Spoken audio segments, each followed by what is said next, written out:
Marketed approval, और वो भी इस ड्रग का। सर क्या मतलब है आपका इस ड्रग का? हमने कितनी मेहनत से आइसोलेट की है, आपको पता भी है? कितना अच्छा एंटी पायरेटिक इफेक्ट है इसका। मैं मानता हूँ इसका एंटी पायरेटिक इफेक्ट बहुत अच्छा है, पर मार्केटेड अप्रूवल बहुत बड़ी बात है। बहुत साल लगेंगे, बहुत पैसा लगेगा, तब जाके इस ड्रग का डोजेस फॉर्म मार्केट में अप्रूव होगा। और वैसे भी बहुत सारी ड्रग फार्माकोलॉजिकल एक्शन होने के बावजूद भी रिजेक्ट हो जाती है। समझो तो सही बात को। क्या हो गया सर? अरे मेरे मित्र आए हैं एक, है ना, और वो चाहते हैं कि उनके पास जो ड्रग है वो मार्केट में अप्रूवल करवा दूं मैं। अब मेरे हाथ में तो है नहीं ना यार। ड्रग को अगर मार्केटेड अप्रूवल करवाना है तो उसकी safety, potency, quality, purity, different type of test, disintegration test, dissolution test, उसके बाद ऑर्गेनोटॉक्सिसिटी, कार्सिनोजेनेसिटी, म्यूटाजेनेसिटी, उसके बाद C max, C minimum, T half, साथ ही साथ AUC, MSC, MEC सब कुछ चेक किया जाता है। ऐसे हल्के में मत लो, है ना। उसके बाद फिर क्लिनिकल ट्रायल्स होते हैं, उसमें तो ड्रग रिजेक्ट बहुत ज़्यादा चांसेस है कि हो जाए। समझ रहे हो आप? नहीं होगा। देखो, आज मेरा लेक्चर भी है pharmacological and toxicological screening method 1 part 1 M pharmacy first semester, unit number 1। One shot lecture है, तो प्लीज़ आज तो नहीं, अर्जेंट है। एक बार बताना पड़ेगा आपको कैसे क्या होता है। बता दे क्या? अरे सर बता दो, कहानी में इंटरेस्ट तो आ ही गया है। आपका मित्र है, कैसे जाने दे सकते हैं, है ना। मित्रता तो निभानी पड़ेगी, पर हमारा लेक्चर जरूर करवा देना। टेंशन मत लो, कनेक्ट कर दूंगा मेरी मित्रता से और आपके लेक्चर को। ठीक है, चलें स्टार्ट करें। चलो सर। तो सर आपका मित्र आया है और आपका मित्र एक ड्रग लेकर आया है। क्या लेकर आया है? एक ड्रग लेकर आया है। और आपका मित्र चाहता है कि इस ड्रग को मार्केटेड अप्रूवल मिले। सर पर हम भी जानते हैं कि सबसे पहले जो भी हमारे पास ड्रग होती है, उस ड्रग का हम करते हैं प्री क्लिनिकल ट्रायल। क्या करते हैं? Pre clinical trial. Pre clinical trial animals पे किया जाता है। किस पे किया जाता है? एनिमल्स पे किया जाता है। और जब प्री क्लिनिकल ट्रायल अप्रूव हो जाता है, प्री क्लिनिकल ट्रायल पास हो जाता है, तब जाके करा जाता है क्लिनिकल ट्रायल। क्या करा जाता है? Clinical trial. और क्लिनिकल ट्रायल में हम हमारी दवाई को इंसानों को, कुछ इंसानों को देकर देखते हैं। ये भी अलग अलग फेज में होता है। फेज 0, फेज 1, फेज 2, 3, 4, अलग अलग फेजेस में क्लिनिकल ट्रायल को परफॉर्म किया जाता है। उसके बाद भी एप्लीकेशन फॉर्म को फिल करके गवर्नमेंट से अप्रूवल लेकर आपकी ड्रग को मार्केट में भेजा जाता है। और जब आपकी ड्रग मार्केट में जाती है, तो शुरू में एक लिमिटेड एरिया में डिस्ट्रीब्यूट किया जाता है, ताकि आप ड्रग पर नजर रख सके। समझ रहे हो? बहुत बड़ी बात है। और ऐसा नहीं है कि प्री क्लिनिकल ट्रायल आप आराम से पास कर लोगे। प्री क्लिनिकल ट्रायल में कई तरह की टेस्टिंग होती है। आपकी ये जो ड्रग है ना, इस ड्रग को आप दोगे एनिमल को। एनिमल यहाँ पर दो तरह से होते हैं। एक होते हैं रोडेंट, एक होते हैं नॉन रोडेंट। जो रोडेंट होते हैं उसमें आते हैं छोटे छोटे एनिमल, जैसे माइस, जैसे आपका रैट। और जो नॉन रोडेंट होते हैं उसमें आते हैं बड़े एनिमल, जैसे कि आपका डॉग। ठीक है सर। अगर हमें किसी भी ड्रग का मार्केटेड अप्रूवल चाहिए, तो सबसे पहले उस ड्रग को हम टेस्ट करेंगे एनिमल के ऊपर। और एनिमल भी दो तरह से होते हैं, एक होते हैं रोडेंट, एक होते हैं नॉन रोडेंट। रोडेंट जैसे कि माइस, रेट, स्मॉल एनिमल्स। और नॉन रोडेंट जैसे कि डॉग। क्लियर? अब यहाँ पर ये जो एनिमल होते हैं जिनके ऊपर हम ड्रग को टेस्ट करते हैं, इस तरह के एनिमल को कहते हैं लेबोरेटरी एनिमल। क्या कहते हैं? Laboratory animal. सर कौन कौन से टेस्ट करते हैं? अरे क्वालिटी चेक कर सकते हैं, प्योरिटी चेक कर सकते हैं, ड्रग का बहुत कुछ चेक कर सकते हैं। देखो यहाँ पे लिखाता हूँ मैं। अगर आपके पास कोई ड्रग है और अगर आप एनिमल पे टेस्टिंग कर रहे हैं, तो आप बहुत सारी टेस्टिंग कर सकते हैं। जैसे कि आप ड्रग की सेफ्टी पता कर सकते हैं, क्वालिटी पता कर सकते हैं, प्यूरिटी पता कर सकते हैं, एफिकेसी पता कर सकते हैं। साथ ही साथ ड्रग का pharmacological action, mechanism of action, drug की टॉक्सिसिटी, ड्रग का फार्माकोकाइनेटिक, ड्रग का फार्माकोडायनेमिक भी आप पता कर सकते हैं। और साथ में ऑर्गेनोटॉक्सिसिटी, मतलब कि जैसे नेफ्रोटॉक्सिसिटी आप पता कर सकते हैं कि कहीं ये ड्रग ऑर्गन में टॉक्सिसिटी तो नहीं कर रही। रिप्रोडक्टिव टॉक्सिकोलॉजिकल स्टडी भी कर सकते हैं, जैसे कि हमने ड्रग दिया तो ड्रग देने के बाद कहीं हमारे एनिमल का रिप्रोडक्टिव सिस्टम तो खराब नहीं हो गया, कहीं हमारे मेल रेट की फर्टिलिटी तो नहीं चली गई। ये सारे टेस्ट करने पड़ते हैं। पता लगा ड्रग मार्केट में आ गई, मैंने ले ली, मैं इनफर्टाइल हो गया, ऐसे थोड़ी ना चलेगा भाई। मैं तो दर्द दूर करने के लिए दवाई ले रहा हूँ और मैं बाप ही ना बन पाऊँ है, ऐसे नहीं चलेगा ना। तो रिप्रोडक्टिव टॉक्सिकोलॉजिकल स्टडीज भी करते हैं, ऑर्गेनोटॉक्सिसिटी स्टडीज भी कर सकते हैं, साथ ही साथ कार्सिनोजेनेसिटी, म्यूटाजेनेसिटी, बहुत तरह की स्टडी होती है। कार्सिनोजेनेसिटी का मतलब होता है कि कहीं ये ड्रग कैंसर तो नहीं कर देगी। म्यूटाजेनेसिटी का मतलब होता है कि कहीं ये ड्रग म्यूटेशन तो नहीं कर देगी। म्यूटेशन का मतलब है सडन चेंज आना। तो हमें कई तरह के टेस्ट करने पड़ते हैं प्री क्लिनिकल लेवल पे एनिमल्स के ऊपर। क्लियर है? और उस तरह के एनिमल को हम कहते हैं लेबोरेटरी एनिमल्स। क्या कहते हैं? Laboratory animals. अब जैसे मान लीजिए एनिमल है मेरे पास, है ना, बड़े प्यार से इसको संभाल के रखा है, एनिमल है मेरे पास। अब दो तरह से मैं टेस्टिंग कर सकता हूँ। एक टेस्टिंग होती है इन विट्रो, क्या बोलोगे? In vitro. एक टेस्टिंग होती है इन वीवो, क्या बोलोगे? In vivo. दो तरह से टेस्टिंग कर सकता हूँ, इन विट्रो, इन वीवो। अब जैसे ये एनिमल है, इस एनिमल का मैं सिर्फ टिश्यू लूँ, सिर्फ टिश्यू ले लूँ और उस टिश्यू को कल्चर मीडिया में ग्रो करा दूं। कहाँ पे ग्रो करा दूं? कल्चर मीडिया में। तो मेरे पास जो एनिमल था उसको पूरा यूज नहीं लिया मैंने, उस एनिमल का कुछ टिश्यू मैंने यूज लिया और उससे मैंने टेस्टिंग करी। तो उस तरह की टेस्टिंग को हम कहते हैं इन विट्रो टेस्टिंग। क्या कहते हैं? In vitro testing. फिर आती है इन विवो टेस्टिंग, इसमें पूरा एनिमल यूज लेते हैं।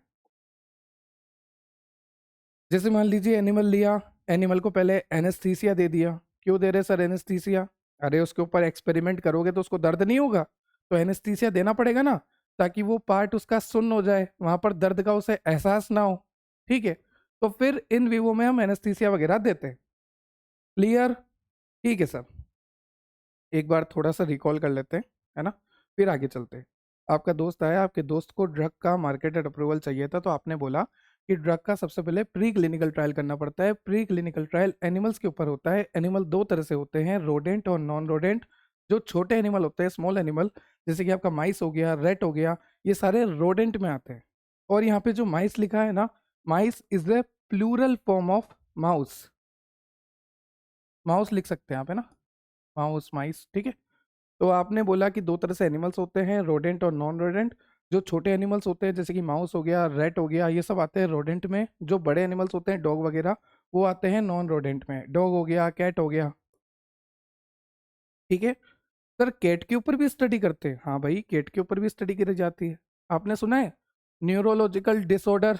याद करो सर, पैथोफिजियोलॉजी और फार्माकोलॉजी में पढ़ा था। न्यूरोलॉजिकल डिसऑर्डर जैसे पार्किंसन, जैसे अल्जाइमर, हाँ, तो उनकी स्टडी करना है ना तो कैट को यूज लेते हैं। और पता है, अगर कार्डियोवेस्कुलर की स्टडी करनी है तो डॉग्स को यूज लिया जाता है। और साथ ही साथ आप रैट को भी यूज ले सकते हैं कार्डियोवेस्कुलर स्टडीज में। और माइस को भी अलग अलग जगह पे यूज लिया जाता है, जैसे जेनेटिक्स की स्टडी करना हो तो। क्योंकि ये जो माइस है ना, ये ह्यूमन से 95 से लेकर 98% जेनेटिक सिमिलरिटी रखता है।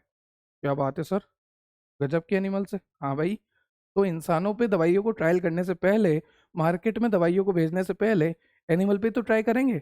और ये एनिमल को क्या कहेंगे? Laboratory animal. दो तरह से होते हैं। ठीक है, फिर अगर इन पे टेस्टिंग करनी है तो या तो इनका टिश्यू निकाल के इन पे टेस्टिंग करेंगे, जिसको कहते हैं इन विट्रो टेस्टिंग। ऐसे याद रखना, लेबोरेटरी में हो रही है टी। ठीक है, या फिर पूरे एनिमल पे टेस्टिंग करेंगे। एनिमल को ले लिया पूरे को ही, तो उसको क्या कहेंगे? In vivo. क्लियर? अब एनिमल की अलग अलग स्पीसीज है, एनिमल की अलग अलग स्पीसीज है।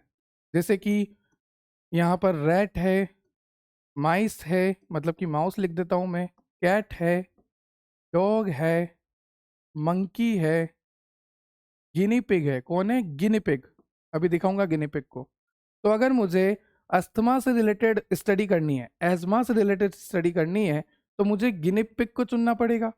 अगर मुझे बहुत ही अच्छे लेवल पर कार्डियोवेस्कुलर स्टडीज करनी है, मेरे ड्रग को मुझे देकर देखना है, कार्डियोवेस्कुलर स्टडी करनी है, तो मैं डॉग को चुनूंगा। अगर मुझे न्यूरोलॉजिकल डिसऑर्डर की स्टडी करनी है तो मैं कैट को चुनूंगा। अगर मुझे HIV वैक्सीन की स्टडी करनी है तो मैं मंकी को चुनूंगा। तो अलग अलग कंडीशन में डिपेंड करता है कि आपको स्टडी कौन सी करनी है, आपकी साइंटिफिक स्टडी किस तरह की है। तो अलग अलग स्टडी में अलग अलग स्पीसीज को चुना जाता है, अलग अलग स्पीसीज को चुना जाता है। क्या ये बात आपको क्लियर है? ठीक है सर, जैसी हमारी स्टडी वैसे ही हमें एनिमल को यूज लेना है। क्लियर है, बहुत इजी सी बात है ना। अब ये जो स्पीसीज होती है, जैसे डॉग की स्पीसीज, कैट की स्पीसीज, मंकी, है ना, आपका गिनी पिग, तो ये जो स्पीसीज होती है, इन स्पीसीज के ये जो अलग अलग स्पीसीज थी, डॉग, कैट, मंकी, इन स्पीसीज के अलग अलग स्ट्रेन होते हैं जो कि लैब में बनाए जाते हैं। सर स्ट्रेन का मतलब, जैसे मेरी बात ध्यान से सुनना, मेरे पास एक गिनी पिग था। क्या था? Guinea pig. अब मैं चाहता हूं कि इस गिनी पिग का मैं वेरिएंट बनाऊं, जेनेटिक वेरिएंट, स्ट्रेन बनाऊं। मतलब कि गिनी पिग के फीचर्स को मॉडिफाई करूं, एक ट्रांसजेनिक एनिमल बनाना चाहता हूं। क्या बनाना चाहता हूं? ट्रांसजेनिक एनिमल, या फिर आप बोल लीजिए स्ट्रेन। तो मेरे पास जो गिनी पिग है, मैं चाहता हूं कि उसका ट्रांसजेनिक एनिमल बने या फिर उसका स्ट्रेन बने। इसका मतलब मैं आपको अच्छे से समझाता हूँ। जैसे मान लीजिए मेरे पास एक गिनी पिग है, बेचारा छोटा सा प्यारा सा गिनी पिग है। इस गिनी पिग के अंदर मैंने किसी और जीन को इंसर्ट कर दिया, बाहर से कहीं से भी जीन ले आया, प्लांट का जीन हो, एनिमल का जीन हो, किसी एनिमल का जीन हो, प्लांट का, ह्यूमन का, एनिमल का, किसी का भी जीन हो, मैंने इस गिनी पिग में इंसर्ट कर दिया। तो मैंने क्या करा, मेरे पास था गिनी पिग। कौन है मेरे पास? Guinea pig. तो ये जो मेरे पास गिनी पिग है, इसके अंदर मैंने जीन को इंसर्ट कर दिया। किसको इंसर्ट कर दिया? जीन को। और ये जीन किसी और का है, हो सकता है किसी प्लांट से मैं लेकर आया हूँ, हो सकता है किसी एनिमल का जीन है, हो सकता है किसी ह्यूमन का जीन है। तो किसी का भी जीन मैंने निकाला और इस गिनी पिग के अंदर डाल दिया। क्यों करा मैंने ऐसा? ताकि गिनी पिग और एडवांस हो जाए, गिनी पिग के अलग अलग जेनेटिक म्यूटेशन बने, वेरिएंट्स बने, हम कह सकते हैं स्ट्रेन बने। तो यहां पर हमने स्ट्रेन बनाने के लिए ऐसा करा। ठीक है, तो अलग अलग स्पीसीज के अलग अलग स्ट्रेन बनाए जाते हैं और ये सब होता है लेबोरेटरी के अंदर। कहां पर होता है? लेबोरेटरी के अंदर। क्या ये बात क्लियर है? ठीक है। और इस तरह के एनिमल को, जिसमें हमने जीन को इंसर्ट कर दिया, जैसे मेरे पास गिनी पिग था तो मैंने बाहर से जीन लाया, हो सकता है मैं प्लांट से लाया, एनिमल से लाया, ह्यूमन से लाया, कोई सा भी जीन लाया, और मैंने गिनी पिग के अंदर इंसर्ट कर दिया। तो इस तरह के अब एनिमल को हम कहते हैं ट्रांसजेनिक एनिमल। क्या कहते हैं? Transgenic animal. सर इस तरह के एनिमल को बनाया क्यों जाता है? ताकि हम हमारी ड्रग की टेस्टिंग कर सके। सिंपल। क्लियर? ठीक है सर, सारी बातें क्लियर हो गई। आगे चलें? चलो सर, तो आपको दिखाता हूँ यूनिट 1 का सिलेबस। सबसे पहले आपको पढ़ना है लेबोरेटरी एनिमल। जो अलग अलग तरह के लेबोरेटरी एनिमल है उनके डिस्क्रिप्शंस पढ़ने हैं कि उसमें क्या खास बात है। फिर उनकी हैंडलिंग पढ़नी है, उनके एप्लीकेशंस पढ़ने हैं, है ना, उनके अलग अलग स्ट्रेन्स पढ़ने हैं, उनकी स्पीसीज देखनी है। फिर ट्रांसजेनिक एनिमल क्या होते हैं, कैसे उनका प्रोडक्शन होता है, कैसे मेंटेनेंस होती है, क्या उनकी एप्लीकेशन है, वो पढ़ना है। फिर एनेस्थीसिया, मैंने आपको बोला ना कि एनेस्थीसिया क्यों दिया जाता है। तो ड्यूरिंग द सर्जिकल प्रोसीजर हम देते हैं एनेस्थीसिया। जैसे मुझे आरसीटी हुआ था, मेरा रूट केनाल ट्रीटमेंट हुआ था, तो मुझे लोकल एनेस्थीसिया दिया गया। यहाँ पर इस तरह से लोकल एनेस्थीसिया दिया गया, सब लिंगुअली मुझे लोकल एनेस्थीसिया दे दिया, है ना। बिलो द टंग मुझे यहाँ पर इंजेक्शन लगाए गए ताकि मेरा ये जो पार्ट है, मेरा जो एरिया है ना, ये पूरा सुन पड़ जाए। फिर डॉक्टर साहब आए और डॉक्टर साहब ने, है ना, इस तरह से काम किया। तो मुझे दर्द का एहसास नहीं हो रहा। क्यों नहीं हो रहा दर्द का एहसास? क्योंकि भैया लोकल एनेस्थीसिया दे दिया। तो वैसे ही अगर मुझे इन स्पीसीज में मान लीजिए बायोप्सी करनी है। क्या करनी है? बायोप्सी। बायोप्सी का मतलब है कि इनका कोई थिन पार्ट मुझे कट करना है, या कोई इंसिजन करना है, कोई कट वगैरह लगाना है छोटा मोटा, तो उस कंडीशन में मैं इनको दूंगा लोकल एनेस्थीसिया। क्या दूंगा? Local anaesthesia. पर मान लीजिए मुझे इनके अंदर कोई बड़ी सर्जरी करनी है, तो बड़ी सर्जरी करने के दौरान मैं इनको दूंगा जनरल एनेस्थीसिया। क्या दूंगा? General anaesthesia. ये सारा आपको समझ में आ जाएगा आगे। ठीक है। फिर आता है यूथेंसिया। यूथेंसिया का मतलब मैं आपको समझा देता हूँ। जैसे कोई एनिमल है, अब वो एनिमल में डिजीज फैल गई बहुत गंदे तरीके से, या फिर एक्सपेरिमेंट के दौरान उस एनिमल को बहुत ज्यादा दर्द हो रहा है, बहुत ज्यादा दर्द हो रहा है, तड़प रहा है वो दर्द से। तो उस दौरान हमें इंसानियत रख के उस जानवर को सेक्रीफाइस करना होगा, मार देना होगा। इसे कहते हैं पेनलेस डेथ। क्या कहते हैं? Painless death. ठीक है। बहुत इंसानियत रख के, बहुत ही शांति से, बहुत ही प्यार से। वो पुरानी मूवी देखी होगी ना, मैं तुझे इतनी दर्दनाक मौत दूंगा कि तेरी रूह भी कांप जाएगी, ऐसा समथिंग समथिंग डायलॉग होता है। तो वैसी दर्दनाक मौत नहीं देनी, इनको बहुत ही आराम से पहुंचा देना है। क्यों पहुंचा रहे हैं? क्योंकि इनमें हो सकता है इन्फेक्शन फैल गया, हो सकता है डिजीज फैल गई, हो सकता है कि ड्रग का साइड इफेक्ट बहुत ज़्यादा आ गया, हो सकता है कि ड्यूरिंग द प्रोसीजर इनका एनेस्थीसिया का असर खत्म हो गया, इनको बहुत दर्द होने लग गया, ये मरने लग गए दर्द से, तो खत्म करना पड़ेगा इनको। इसे कहते हैं सेक्रीफाइस करना। उसके बाद फिर आपको ये जो एनिमल्स लाए हो ना लेबोरेटरी में, इनको अच्छे से ब्रीडिंग करवानी है। सर ये कोई बात होती है? इनका रिप्रोडक्शन पढ़ना पड़ेगा। हाँ बेटा, ब्रीडिंग करवानी पड़ेगी इनको, है ना। इनको ध्यान से रखना पड़ेगा, इनको प्रॉपर हाउसिंग देनी पड़ेगी, प्रॉपर लाइट वगैरह देनी पड़ेगा, प्रॉपर इनको पानी देना पड़ेगा, खाना देना पड़ेगा। सर क्यों दे? अरे बेटा, आपके पास ड्रग है, आप चाहते हो कि इस ड्रग की टेस्टिंग हो, तो आप चाहोगे ना कि रिजल्ट अच्छा आए। तो रिजल्ट अच्छा आने के लिए ये जो आपको छोटे छोटे एनिमल्स दिख रहे हैं, ये भी तो बेचारे सही रहने पड़ेंगे। मतलब कि इनकी तबीयत सही रखोगे तभी तो आप दवाई का सही रिजल्ट निकाल पाओगे। ठीक है। तो इनका बहुत ध्यान रखना है, इनको अच्छे से खाना देना है, पानी देना है, रूम देना है। सर रोटी कपड़ा मकान, हाँ वही, पर कपड़े की तो जरूरत नहीं है। रोटी देना है, मतलब कि वही पैलेट इनका फूड होता है, रेडीमेड फूड, वो देना है। प्योर वाटर देना है ना। और एनवायरनमेंट अच्छा देना है, दिल्ली की तरह नहीं देना बेटा। ठीक है, एनवायरनमेंट अच्छा देना है। चलो, समझ में आया। उसके बाद आपको दे रखा है CPCSEA गाइडलाइन, और ये गाइडलाइन के तहत जो भी एनिमल आप एक्सपेरिमेंट के लिए यूज करोगे, उस एनिमल को नुकसान नहीं पहुंचाना। होता क्या है कि पहले क्रूल्टी की जाती थी। क्रूल्टी मतलब वो ऐसे, क्या बोलते एक तरह से हिंदी में, क्या बोलूँ अब उसको मैं, दया ना दिखाना, है ना। क्रूल्टी की जाती थी, अत्याचार किया जाता था। ऐसे एनिमल को पकड़ लेते थे पूंछ से और ऐसे फेंक देते थे, है ना। कोई तड़प रहा है तो तड़पने देते थे। ऐसा बिल्कुल नहीं करना। ये गाइडलाइन के अकॉर्डिंग आप जितने भी एनिमल यूज ले रहे हो, उसको बहुत ध्यान से यूज लेना है। और कोशिश करो कि एनिमल ना यूज लो तो भी आपका काम हो जाए। तो ये गाइडलाइन बहुत ही सख्त है, इस गाइडलाइन को भी हम पढ़ेंगे। ठीक है। फिर आपका GLP ऑलरेडी कवर्ड है, लेक्चर में अटैच कर दूंगा, आई बटन पे लिंक भी शो हो रही होगी। ठीक है। और GLP के बाद बायो ऐसे, इसका भी आपको डिस्क्रिप्शन में लिंक मिल जाएगा, ये भी ऑलरेडी कवर्ड है। क्या आपको सिलेबस क्लियर हुआ? क्या आपको क्लियर हुआ कि आपको क्या क्या पढ़ना है? तो स्टार्ट करें सिलेबस को। चलिए, तो हम देखेंगे सबसे पहले laboratory animal, different type of laboratories animal. चलिए, तो यहाँ पर आपको दिखा रखा है कि लेबोरेटरी एनिमल किस काम आते हैं। अरे सर आपने बताया तो है कि ड्रग की सेफ्टी, पोटेंसी, एफिकेसी, बायोअवेलेबिलिटी, साथ ही साथ फार्माकोकाइनेटिक, फार्माकोडायनेमिक, ये सब पता करना है। तो लेबोरेटरी एनिमल पे तो पता करेंगे।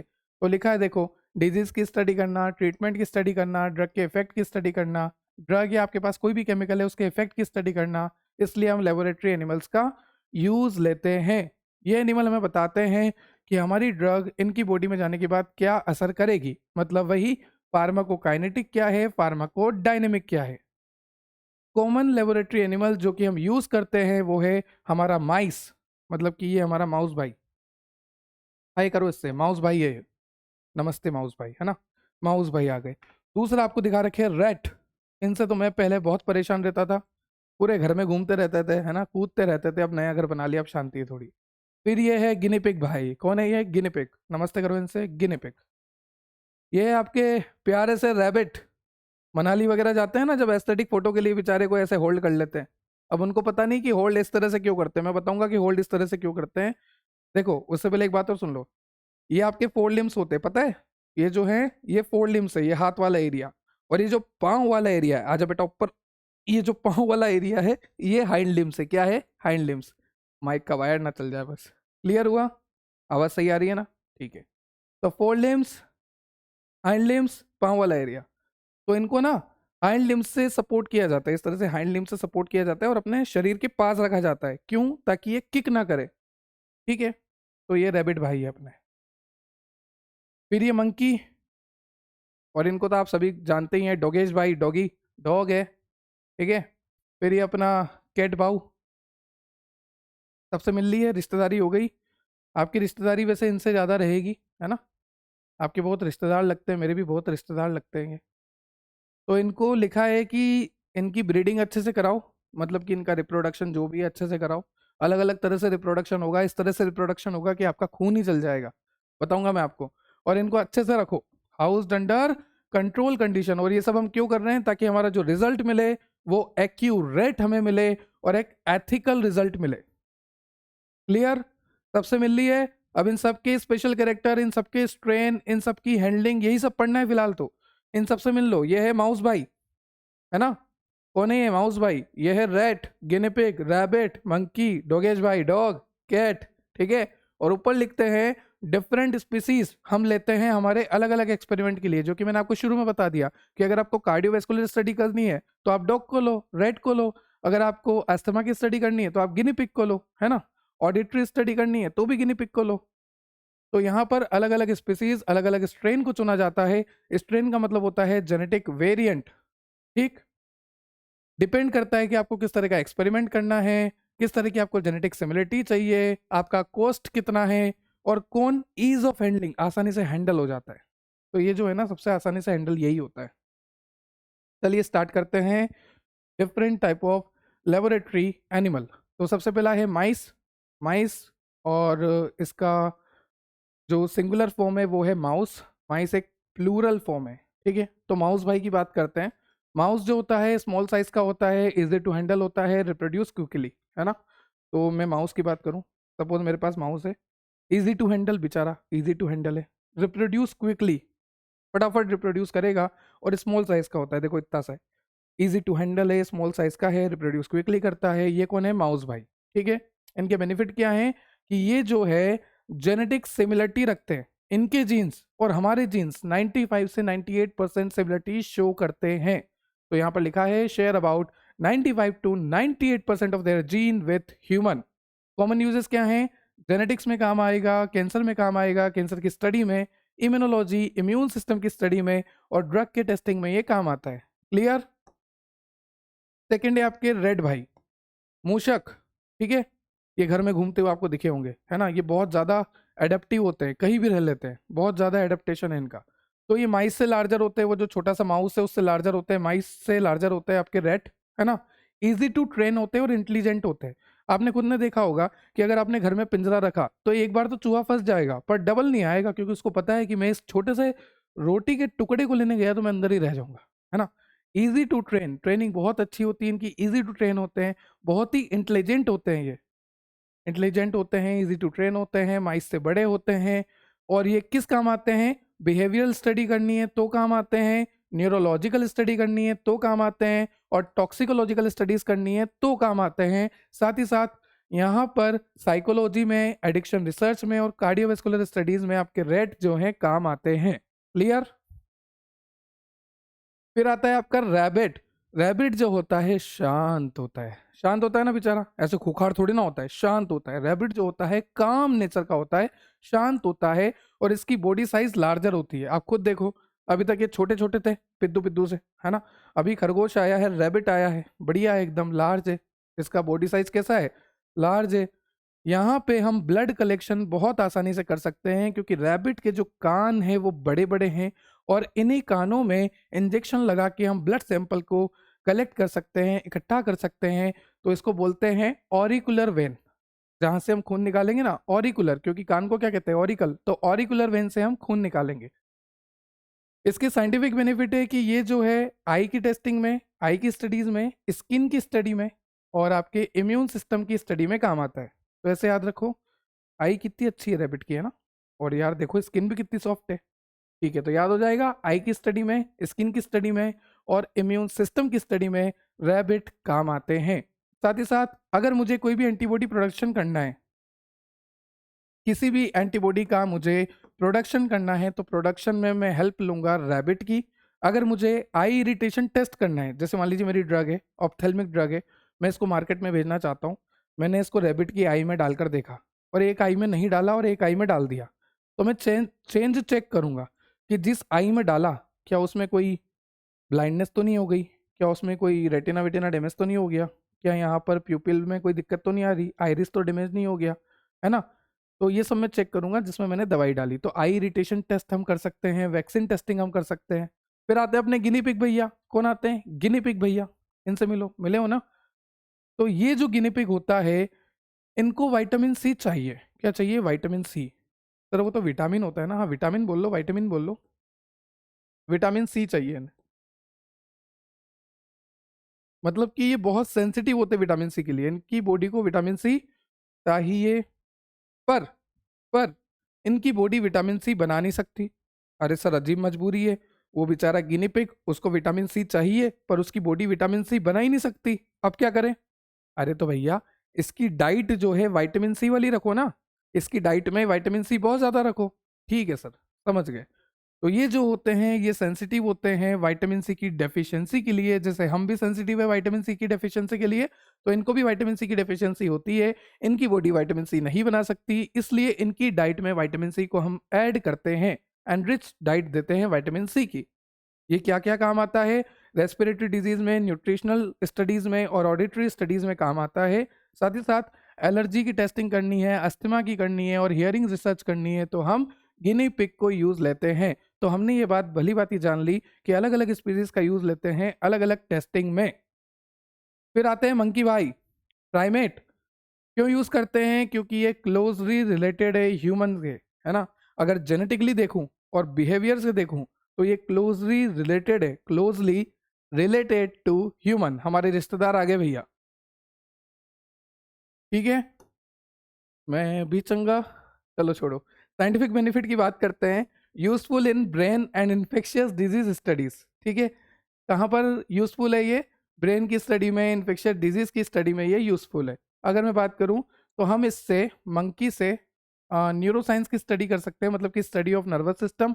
एचआईवी वैक्सीन की स्टडी कर सकते हैं, वैक्सीन का डेवलपमेंट हम करवा सकते हैं। तो मंकी भाई कहाँ का काम आएंगे? न्यूरो साइंस में काम आएंगे, एचआईवी में काम आएंगे और वैक्सीन के डेवलपमेंट में काम आएंगे। फिर आते हैं डोगेश भाई। डोगेश भाई नमस्ते करो। नमस्ते सर। डोगेश भाई है ना। तो ये जो डोगेश भाई है, जैसे एग्जांपल में दे देता हूँ, बीगल। कौन है? बीगल। तो ये जो बीगल होता है ये काम होता है, बेचारा शांत होता है। देखे होंगे ना छोटे छोटे पपी, शांत होते बेचारे, है ना। और इजी टू ट्रेन होते हैं। जब वो लेकर आ तो बेचारा लेकर आता है। इजी टू ट्रेन होते हैं।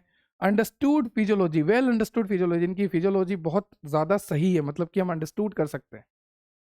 फिर साइंटिफिक बेनिफिट की बात करें तो अगर हमें कार्डियोवैस्कुलर स्टडी करनी है या फार्माकोलॉजी स्टडी करनी है, क्यों? क्योंकि इनकी जो फिजियोलॉजी है वो वेल अंडरस्टूड है, तो हम यहाँ पर फार्माकोलॉजिकल स्टडीज कर सकते हैं, कार्डियोवैस्कुलर स्टडीज कर सकते हैं। तो यहाँ पर हम ड्रग सेफ्टी का पता कर सकते हैं और हार्ट डिजीज की रिसर्च कर सकते हैं। क्या आपको डोगेश भाई का क्लियर हुआ? आगे चले।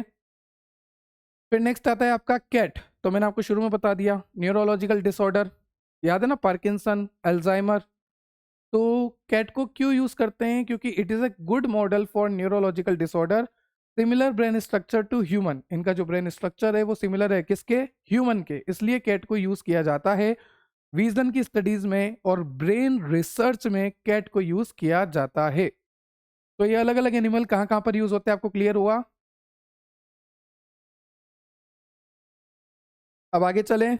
अब देखेंगे इनकी हैंडलिंग वगैरह, इनको कैसे हैंडल करना है, इनको कैसे रखना है, इनको कितना पानी देना है, कितना टेम्परेचर देना है, किस तरह से इनकी ब्रीडिंग करवानी है, इनका ध्यान रखना है। अब इनका क्या करना है? ध्यान रखना है। तो यहाँ पर लिखा भी है, laboratory animal are animal that are raised and kept in control condition for scientific research, drug testing, teaching, diagnosis and experiment. Laboratory animal के ऊपर हम क्या क्या कर सकते हैं? साइंटिफिक रिसर्च कर सकते हैं, ड्रग की टेस्टिंग कर सकते हैं, पढ़ा सकते हैं, बता सकते हैं। जैसे अगर कोई फार्माकोलॉजी लेगा तो वो ऑब्वियसली रिसर्च करेगा, है ना। टीचिंग में भी काम आएंगे, डायग्नोसिस में काम आएंगे, एक्सपेरिमेंट में काम आएंगे। लेबोरेटरी एनिमल, और इस तरह के एनिमल होते हैं जो कि पैदा किए जाते हैं। आपको बोला ना ब्रीडिंग करानी पड़ेगी, तो दो एनिमल की जब ब्रीडिंग कराएंगे तो और छोटे छोटे एनिमल्स होंगे, तो इनको यहीं पर रेस किया जाता है, यहीं पर इनको रखा जाता है। ठीक है, डिफरेंट स्पीसीज और डिफरेंट स्ट्रेन को हम चूज करते हैं, डिपेंड करता है कि हमारा एक्सपेरिमेंट किस तरह का है, जेनेटिक सिमिलरिटी हमें कितनी चाहिए, हमारी कॉस्ट इफेक्टिवनेस कितनी है, और ईज ऑफ हैंडलिंग के बेसिस पे भी हम अलग अलग स्पीसीज को यूज लेते हैं एक्सपेरिमेंट में। ईज ऑफ हैंडलिंग मतलब कि कौन कितनी आसानी से हैंडल हो सकता है। क्लियर? नेक्स्ट आपको दे रखा है सबसे पहला माउस भाई। हाँ सर, माउस को तो हम मिल के आए ना, वही है ना ये। माइस, माउस, हाँ भाई माउस, माउस एक सिंगुलर फॉर्म है। माउस को बोलते हैं म्यूस मस्कुलस। क्या है भाई? म्यूस मस्कुलस। ठीक है। इनके बहुत सारे जेनेटिक वेरिएंट है, बहुत सारे इनके कॉमन स्ट्रेंथ्स होते हैं, जैसे कि स्विस एल्बिनो, BALB-C, C57BL6। अरे सर क्या बोले जा रहे हो? देखो मैंने आपको बोला था कि स्ट्रेन जो होते हैं वो जेनेटिकली मॉडिफाइड ऑर्गेनिज्म होते हैं, ट्रांसजेनिक एनिमल होते हैं। ठीक है। और ये जो स्ट्रेन है ये लेबोरेटरी में बनाए जाते हैं, ये सब मैंने आपको बताया था ना। तो यही बात यहाँ पर लिखी है, इनको नाम दिया गया है। ये जो भी माउस के कॉमन स्ट्रेन होते हैं, जैसे कि एक है स्विस एल्बिनो, एक है BALB-C, एक है C57BL6। अब इसका मतलब मैं आपको समझाता हूँ। जैसे सी का मतलब हो गया यहाँ पर कोल्ड स्प्रिंग हार्बर, जहाँ पर इनको बनाया गया है। एक लेबोरेटरी बहुत अच्छी लिखा है, famous biological research centre in न्यूयॉर्क। ठीक है। तो सी का मतलब क्या हो गया? Cold Spring Harbor. फिर 57 ये स्ट्रेन नंबर है, जेनेटिक स्ट्रेन नंबर है ये इसका। फिर BL का मतलब हो गया ब्लैक कलर का है। फिर हो गया 6 का मतलब है द स्पेसिफिक सब स्ट्रेन, मतलब कि हमने बहुत सारे स्ट्रेन बने थे, हमने 6th वाला सिलेक्ट किया। ठीक है। तो ये इस तरह से इनके कोड दिए गए हैं। क्लियर? अब इनकी डिस्क्रिप्शन की बात करूं, माउस भाई को पढ़ेंगे, माउस भाई को। तो जो माउस भाई होता है वो स्मॉलेस्ट लेबोरेटरी मेमल होता है, जो कि 20 से 30 ग्राम बॉडी वेट रखता है। हमने देखा था ना माउस। उसके बाद आता है रेट। रेट जो है थोड़ा सा बड़ा था, इंटेलिजेंट था। बट जो माउस था वो बिल्कुल छोटा सा था। इजी टू हैंडल, काम, रिप्रोड्यूस क्विकली, है ना, share genetic similarity 95 to 98% with humans. याद आया? तो ये स्मॉलेस्ट लेबोरेटरी मेमल्स होता है, 20 से 30 ग्राम इसका बॉडी वेट होता है। शॉर्ट लाइफ स्पेन होती है इसकी, कैसी होती है? शॉर्ट लाइफ स्पेन होती है, 1.5 से 2 साल ही जीता है। इसका गेस्टेशन पीरियड, मतलब कि अटैचमेंट होने से बच्चे पैदा होने तक, वो जो यूट्रस से अटैचमेंट होती है, अटैचमेंट होने से, इम्प्लांटेशन होने से बच्चे पैदा होने तक का जो टाइम होता है उसको कहते हैं गेस्टेशन पीरियड। और वो होता है इनमें सिर्फ और सिर्फ 21 डेज। ठीक है। और ये एक साथ 6 से 12 पप्स, छोटे छोटे चूहे, माउस पैदा कर देते हैं। 6 से 12 पप्स पैदा करते हैं एक ही साथ। तो यहां पर लिखा है प्रोड्यूस लार्ज लिटर। लिटर्स का मतलब यहां पर है द नंबर ऑफ स्प्रिंग, छोटे छोटे जो चूहे पैदा हुए हैं, the number offspring born to a female animal a single birth. एक सिंगल बर्थ में कितने पप्स पैदा हो रहे हैं? अगर ज्यादा हो रहे हैं तो उसको कहते हैं लीटर। लीटर का मतलब है कि भाई 6 से 12 पप्स पैदा हो रहे हैं। तो आपको क्या बोलना है कि एक सिंगल साइकिल में यहाँ पर 6 से 12 पप्स पैदा होते हैं, मतलब कि लीटर बोला गया है उसको, एक साथ। फिर इनको छोटा सा स्पेस चाहिए। अब बेचारे इत्तू इत्तू से हैं, इत्तू इत्तू से, तो एक छोटा सा स्पेस दे दो इनको, है ना, आराम से कर लेंगे अपना सब। लो मेंटेनेंस है इनका, है ना। Highly sensitive to drug and chemical. अगर केमिकल और ड्रग का यूज करें इन पे तो ये हाईली सेंसिटिव होते हैं, है ना, फटाफट बता देते हैं, छोटे अमाउंट में ही सेंस कर लेते हैं। अवेलेबल एज इनब्रेड और आउटब्रेड। इनब्रेड का मतलब है कि जैसे माउस है, इसका माउस से ही मैंने ब्रीडिंग करा दी आराम से, और प्रोजेनी आ गई इनकी, इनके ऑफ स्प्रिंग आ गए, बहुत बढ़िया, इनका घर चल रहा है। फिर ये तो हो गया इनब्रेड, मतलब कि क्लोजली रिलेटेड स्पीसीज से। फिर हो गया आउटब्रेड। आउटब्रेड मतलब माउस है और कोई दूसरा स्ट्रेन है, उससे रिप्रोडक्शन करा दिया, मतलब कि दूर के रिश्तेदारों से यहाँ पर क्या कह सकते हैं हम, रिप्रोडक्शन हो गया। ठीक है, मैटिंग हो गई, और वी कैन से क्लियर। तो ये सारे डिस्क्रिप्शन है आपके माउस के। तो माउस म्यूस मस्कुलस, कॉमन स्ट्रेन मैंने आपको बताया, स्विस एल्बिनो, BALB-C, C57BL6। फिर डिस्क्रिप्शन में देखा स्मॉलेस्ट लेबोरेटरी एनिमल है, 20 से 30 ग्राम इसका बॉडी वेट होता है, लाइफ स्पेन 1.5 से 2 साल होती है, गेस्टेशन पीरियड 21 डेज होता है, एक साथ 6 से 12 बच्चे देते हैं, छोटा सा स्पेस चाहिए, मेंटेनेंस कॉस्ट कम होता है, हाईली सेंसिटिव होते हैं ड्रग और केमिकल के लिए, इनब्रेड और आउटब्रेड दोनों में अवेलेबल हो जाएंगे। अब इनकी हैंडलिंग की बात करें तो ऐसा नहीं है चूहे को पूंछ से उठा देना, ऐसा मत करना, पूंछ से नहीं उठाते डायरेक्ट। ठीक है। इनको या तो आप होल्ड कर सकते हैं स्क्रफ से। स्क्रफ क्या होता है? एक लूज स्किन होती है इनके नेक पे। अगर आप माउस को देखोगे तो माउस की नेक से उसको उठाओगे, क्यों? क्योंकि नेक की जो स्किन होती है उसको कहते हैं स्क्रफ। क्या कहते हैं? स्क्रफ। एक लूज स्किन होती है नेक की, तो यहां से उठाते हैं इस तरह से, देखो। क्लियर? ऐसा नहीं है कि टेल से पूंछ पकड़ के ऐसे नहीं उठाना, इनको बहुत दर्द होता है उससे, पूंछ पकड़ के इनको नहीं उठाया जाता। अगर आपको इनको उठाना है तो यहाँ से उठाइए, स्क्रफ से उठाइए, या फिर आप इनको बेस ऑफ द टेल से उठाइए। जैसे ये टेल है तो टेल के बेस से यहाँ से उठाइए। तो या तो आप इसको बेस ऑफ द टेल से उठाइए या फिर आप इसको यहां से स्क्रफ से उठाइए, ठीक है। अब इसे उठा क्यों रहे हैं हम? ऑब्वियसली इसके ऊपर इंजेक्शन वगैरह लगाना होगा, ड्रग वगैरह देनी होगी। तो अगर आपको फर्म रिस्ट्रेंट करना है, फर्म रिस्ट्रेंट का मतलब है कि अगर आपको इसको पकड़ के रखना है, अच्छे तरीके से पकड़ के रखना है, पर जेंटल पकड़ के रखना है। ऐसा नहीं कि दर्द में मर रहा है वो ऐसे पकड़ लिया उसको, नहीं, अच्छे तरीके से पकड़ो। इस तरह से पकड़ो कि उसकी मोबिलिटी रुक जाए। अब वो मूवमेंट कर पा रहा है क्या, चल पा रहा है क्या, भाग पा रहा है क्या, दौड़ पा रहा है क्या, आपको नोच पा रहा है क्या, नहीं कर पा रहा ना कुछ भी। तो इस तरह से पकड़ो कि वो जेंटल हो, पर आपने उसकी मोबिलिटी को बिल्कुल ही रेस्ट्रिक्ट कर लिया हो। देखो यहाँ पर लिखा है कि स्ट्रॉन्ग बट जेंटल, कंट्रोल कर लिया, उसको होल्ड कर लिया पूरी तरह से। रिस्ट्रेंट का मतलब हो गया, ठीक है। मैंने यहाँ पर साफ साफ लिखा है avoid lifting from the tail tip. ऐसा नहीं है कि पूछ पकड़ के से उठा दिया, बेस ऑफ द टेल से पकड़ो या फिर स्क्रफ से पकड़ो, ठीक है। उसके बाद यहाँ पर इनको एक अच्छा केज दो, अच्छे से क्लीन केज दो, ड्राई केज दो। कहाँ पर? इनको रहने के लिए क्लीन केज दो, ड्राई केज दो। टेम्परेचर इनको पसंद है 20 to 25 डिग्री सेल्सियस। इनको चाहिए फ्रेश वाटर और पेलेट फूड। पेलेट फूड मतलब कि सर्कुलर फूड होता है, सिलेंड्रिकल शेप का भी होता है, और ये जो होता है रेडीमेड फूड होता है। इस तरह से ये पैलेट है, ठीक है। और फिर आप इसे जेंटली हैंडल करो। ऐसा नहीं है कि ऐसे ऐसे ऐसे ऐसे पकड़ रहे हो, जेंटली हैंडल करो ताकि इनका स्ट्रेस ना हो। क्योंकि अगर स्ट्रेस में होगा तो ड्रग का या फिर एक्चुअल एक्शन नहीं आएगा ना, तो इनको आराम से हैंडल करो, ठीक है। ठीक है सर, समझ गए। पूछ से नहीं पकड़ना, base of the tip, base of the tail से पकड़ना है, स्क्रफ से पकड़ना है। और इनको अच्छे से क्लीन केज में रखना है, ड्राई केज में रखना है, साफ पानी देना है, पैलेट्स खाने को देना है, रेडीमेड फूड होता है इनका।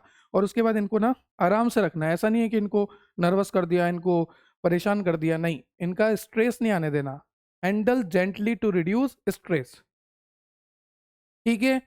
उसके बाद एप्लीकेशन लिख रखी है कि ये आपको कहाँ कहाँ काम आएगा। ये जो माउस होता है, ये जो मस्कुलस होता है, ये आपको जेनेटिक एंड म्यूटेशन स्टडीज में काम आता है, कैंसर रिसर्च में काम आता है, वैक्सीन डेवलपमेंट में काम आता है, टॉक्सिसिटी एंड सेफ्टी टेस्टिंग में काम आता है, इम्यूनोलॉजी और हार्मोन स्टडी में भी ये, हार्मोन या हार्मोन स्टडी में भी ये काम आता है। क्लियर? उसके बाद आपको दे रखा है सेकंड भाई, जिसका नाम है रेट। क्या है? रेट। ये क्लियर हुआ? चलिए, रेड की बात करते हैं। रेड को बोलते हैं रेटस नॉर्वेगिकस। रेडस नॉर्वेगिकस। तो जो रेड स्ट्रेन होते हैं, रेड के जो स्ट्रेन होते हैं वो होते हैं, एक तो विस्तार, एक स्प्रेक डॉली, डॉली भाई, है ना, खैर छोड़ो, छी छी। तो स्प्रेक डॉली और एक लॉन्ग इवांस, ये तीन नाम आपको दे रखे हैं। रेड के कॉमन स्ट्रेन है विस्तार, स्प्रेक डॉली और लॉन्ग इवांस। ठीक है सर, समझ में आ गया। रेड है, रेड के स्ट्रेन है, मतलब कि वही जेनेटिक वेरिएंट है। आगे बताओ। उसके बाद इसका डिस्क्रिप्शन दे रखा है कि ये जो होते हैं माउस से बड़े होते हैं, ऑब्वियसली माइस से बड़े होते हैं ये, है ना। 200 से 500 ग्राम इनका बॉडी वेट होता है। इनका लाइफ स्पेन होता है 2 से 3 साल। ये शांत होते हैं और इंटेलिजेंट होते हैं, और कभी कभी ये खुखार भी होते हैं। इसलिए जब भी इस तरह के एनिमल की हैंडलिंग कर रहे हैं तो ऑब्वियसली हमें ग्लव्स पहनना चाहिए। क्या पहनना चाहिए? ग्लव्स पहनना चाहिए। फिर यहाँ पर ब्लड कलेक्शन इजी होता है, इसके ऊपर सर्जिकल प्रोसीजर करना भी इजी होता है। साथ ही साथ स्ट्रॉन्ग एडेप्टिबिलिटी है। मैंने आपको शुरू में बताया कि इसकी एडेप्टिबिलिटी बहुत ही ज़्यादा स्ट्रॉन्ग है। Clear? Strong adaptability to laboratory condition. चलिए सर, क्लियर हो गया। लार्जर देन माइस है, 200 से 500 ग्राम इसका बॉडी वेट है, लाइफ स्पेन इसकी 2 से 3 साल है, काम है, इंटेलिजेंट है, इजी ब्लड कलेक्शन है, सर्जिकल प्रोसीजर इजीली हो जाता है। यहाँ पर इसकी एडेप्टिबिलिटी जो है स्ट्रॉन्ग है लेबोरेटरी कंडीशन में, रेड भाई की। फिर इसकी हैंडलिंग क्या है? Hold gently behind shoulder using thumb और फिंगर। थंब से और फिंगर से, बिहाइंड शोल्डर, थंब और फिंगर से इसको ऐसे होल्ड करना है जेंटली, ठीक है। सपोर्ट हैंड लिम, देखो इसको ऐसे उठा रहे हो थंब से और आपके फिंगर से, शोल्डर के एरिया से, ये शोल्डर का एरिया है, थंब और फिंगर का यूज ले रहे हो, इसको उठा रहे हो, तो इसके हैंड लिम्स को, इसके पाँव को सपोर्ट करते हुए उठाओ। इस तरह से इसके पाँव को भी सपोर्ट कर लिया, इसको भी उठा लिया, इस तरह से उठाना है। कभी भी इसको भी पूंछ से नहीं उठाना, इसको भी पूंछ से नहीं उठाना। और अगर मान लीजिए एग्रेसिव है, बहुत गुस्से वाला है, तो ग्लव्स पहन के यूज करो भाई, है ना, ग्लव्स यूज करो, यूज ग्लव्स। क्लियर? एप्लीकेशन की बात करें, फार्माकोलॉजिकल एक्सपेरिमेंट में, डायबिटीज और कार्डियोवास्कुलर रिसर्च में, ब्रेन और बिहेवियर स्टडी में, न्यूट्रिशनल स्टडी में, टॉक्सिकोलॉजिकल टेस्टिंग में आपका रेट जो है काम आता है। क्लियर हुआ? आगे चलें। चलिए, नेक्स्ट है आपका रैबिट भाई। रैबिट भाई के जो कॉमन स्ट्रेन होते हैं वो होता है न्यूजीलैंड वाइट, डच, हिमालयन। इसका डिस्क्रिप्शन की बात करूं तो मीडियम साइज एनिमल है, ऐसा भी नहीं है बहुत लार्ज है, मीडियम साइज का है, मीडियम साइज एनिमल है ना, ना स्मॉल ना लार्ज, मीडियम साइज एनिमल है। 2 से 4 किलो इसका बॉडी वेट होता है। इसके बड़े बड़े कान होते हैं, स्ट्रॉन्ग हाइंड लिम्स होते हैं, इनके जो हाइंड लिम्स होते हैं ये बहुत ही स्ट्रॉन्ग होते हैं, इनके कान होते हैं ये बहुत ही बड़े बड़े होते हैं, ठीक है। Prominent year when for injections, मैंने आपको पहले ही बोला कि यहाँ पर ब्लड कलेक्शन बहुत इजी होता है क्योंकि इसके कान बहुत बड़े होते हैं। तो यहाँ पर ईयर में जो वेन होती है जिसको कहते हैं ऑरिकुलर वेन, वहां से ब्लड सैंपल हम इजीली कलेक्ट कर सकते हैं। Sensitive to noise and stress, इनको शोर शराबा पसंद नहीं है, इनको शांत वाले इलाके में रहना पसंद होता है क्योंकि ये बहुत ही ज्यादा सेंसिटिव होते हैं नॉइज और स्ट्रेस से। इनका लाइफ स्पेन होता है 5 से 7 साल। क्लियर।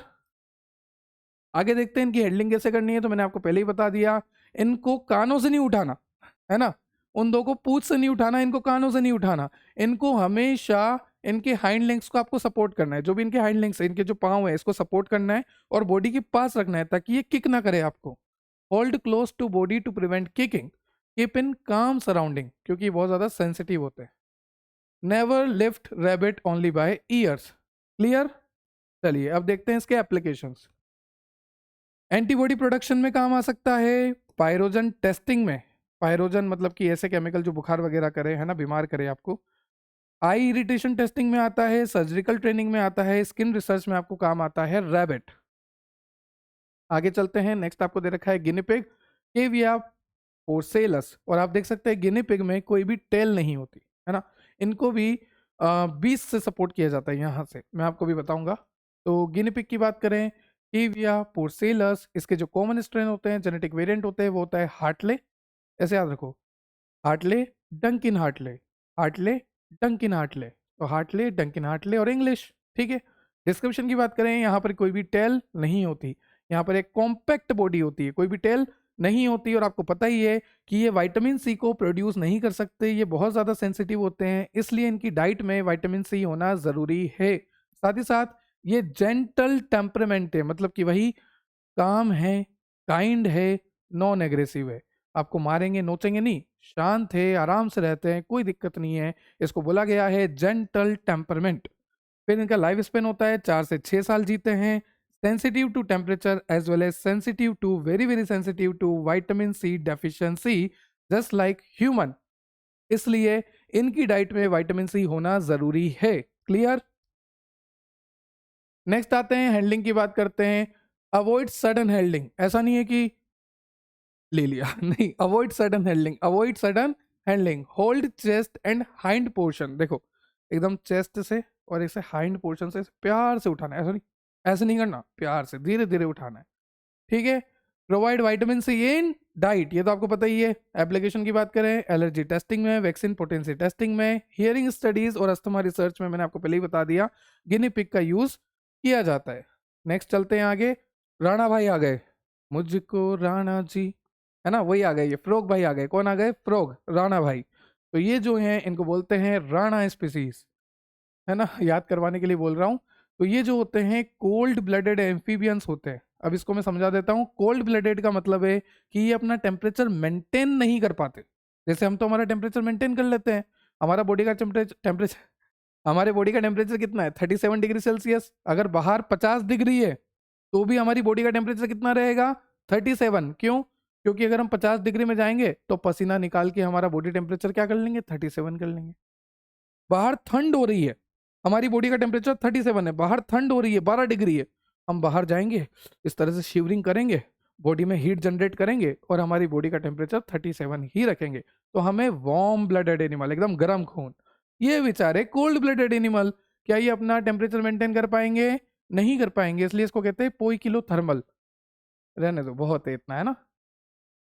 और एम्फीबियन का मतलब होता है कि ये दोनों जगह रह सकते हैं, पानी में भी रह सकते हैं और जमीन पे भी रह सकते हैं। Lives in water and land. Breathe through skin, skin से ब्रीथ कर सकते हैं, लंग्स से भी ब्रीथ कर सकते हैं। इसकी जो स्किन होती है मोइस्ट होती है, परमिएबल होती है, इसलिए ये स्किन से भी रेस्पिरेशन कर सकते हैं, साथ ही साथ लंग्स से भी ये रेस्पिरेशन करते हैं। क्या यहां तक आपको मेरी बात क्लियर हुई? आगे देखें, अब इसकी हैंडलिंग देखते हैं। तो हैंडल विथ वेट हैंड और gloves, keep skin moist, avoid chemical और ड्राई सरफेसेस, ऑब्वियसली इसकी स्किन मॉइस्ट है तो ड्राई सरफेस से अवॉइड करना है, केमिकल से अवॉइड करना है, ग्लव्स पहन के रखना है, इनकी स्किन को हमेशा मॉइस्ट रखना है। एप्लीकेशन की बात करें तो नर्व मसल एक्सपेरिमेंट में आप फ्रॉग को यूज लेते हैं, cardiac physiology study, embryology study और इन्वायरमेंटल टॉक्सिसिटी टेस्टिंग में भी आप फ्रॉग को मतलब राणा जी को यूज लेते हैं। नेक्स्ट है मकाका, मतलब मंकी भाई, है ना, अपने रिश्तेदार। तो मंकी का जो आगे डिस्क्रिप्शन पढ़ा वो भी आप लिख सकते हैं, यहाँ पर एक्स्ट्रा पॉइंट्स आपको बता रखे हैं। Closely related to human, intelligence बहुत ज़्यादा, लाइफ स्पेन अच्छी होती है, life span, expensive to maintain.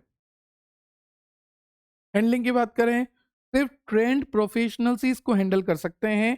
Protective equipment का यूज करना बेहद जरूरी है, और अगर वो पागल हो जाए, गुस्से में आ जाए तो सिडेशन भी जरूरी होता है, उनको सुला दो।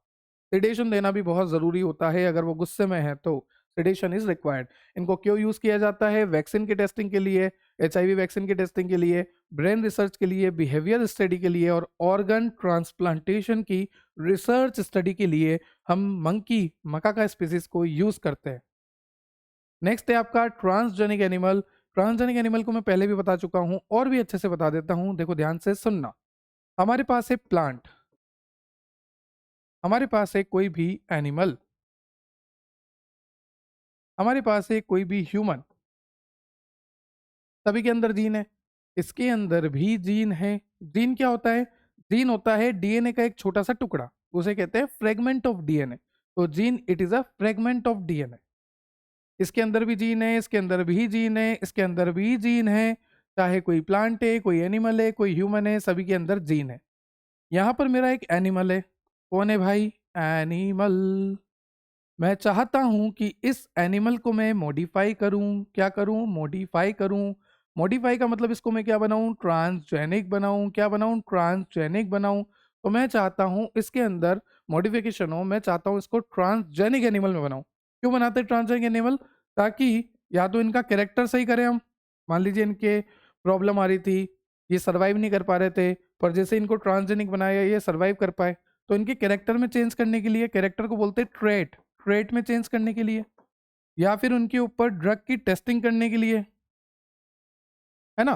तो मैं चाहता हूं कि मेरे पास जो एनिमल है उसको मॉडिफाई करूं, ट्रांसजेनिक एनिमल बनाऊं, ताकि मैं इसके कैरेक्टर सुधार पाऊं या फिर मैं इसके ऊपर ड्रग की टेस्टिंग कर पाऊं। तो इसको ट्रांसजेनिक बनाने के लिए हमें या तो प्लांट का जीन लेना पड़ेगा, या एनिमल का जीन लेना पड़ेगा, या ह्यूमन का जीन लेना पड़ेगा। किसी का भी जीन हमें लेना पड़ेगा। तो जैसे मान लीजिए मैंने यहाँ पर ह्यूमन का जीन लिया, यहाँ से ह्यूमन का जीन लिया, ये ह्यूमन का जीन है, ह्यूमन जीन। अब इस ह्यूमन जीन को इस एनिमल में ट्रांसफर करना है। सर ऐसे तो कर नहीं सकते ना, हुक दे दिया ट्रांसफर हो गया, ऐसा तो नहीं कर सकते, क्या करें बताओ? तो हमारे पास ह्यूमन का जीन है, ह्यूमन का जीन सीधा बना देता हूँ, ये ह्यूमन का जीन है, और हम चाहते हैं कि इस ह्यूमन के जीन को इस एनिमल में डालें। तो डालने के लिए, इसको ले जाने के लिए होता है वेक्टर। क्या होता है? वेक्टर। वेक्टर का मतलब कैरियर। तो यहाँ पर वेक्टर हमने जोड़ दिया, ठीक है सर। ये हमारा जीन है, डिजायरेबल जीन, जो हम डालना चाहते हैं, तो हमारा डिजायरेबल जीन है ये। और वेक्टर क्यों जोड़ते हैं? ताकि ये वेक्टर जो है इस जीन को कैरी करता है, ये ओला ओवर वाला है, एक जगह से दूसरी जगह ले जाता है, इस जीन को कैरी करने का काम होता है वेक्टर का। ठीक है सर, डिजायरेबल जीन है, वेक्टर जो है इसको कैरी करेगा, और कैरी करेगा और इसको ट्रांसफर कर देगा एनिमल में।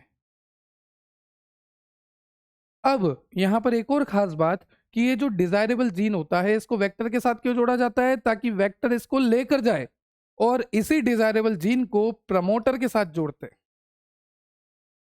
ताकि ये जो डिजायरेबल जीन है ये ऑन हो जाए। प्रमोटर के बिना जीन अपना काम कर ही नहीं पाएगा।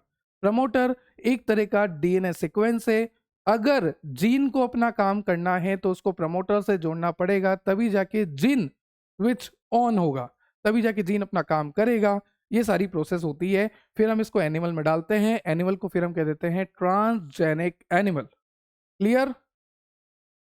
तो यहां पर आप पढ़ सकते हैं, a transgenic animal is an animal that has a new gene from another animal, plant or human added to its body using a special science technique। जैसे हमने वेक्टर वगैरह का यूज किया, और ये हम क्यों करते हैं? ताकि हम डिजीज की स्टडी कर सके, नए मेडिसिन को टेस्ट कर सके, या फिर कैरेक्टर को इम्प्रूव कर सके। हम यहाँ पर फॉरेन जीन को, मतलब कि जो दूसरा जीन है उसको इंट्रोड्यूस करते हैं इस एनिमल के अंदर यूजिंग स्पेशल साइंस टेक्निक, और इस एनिमल को अब हम कहेंगे ट्रांसजेनिक एनिमल। क्या क्लियर हुआ? चलिए आगे देखते हैं, ये सारी प्रोसेस आपको अभी क्लियर हो जाएगी।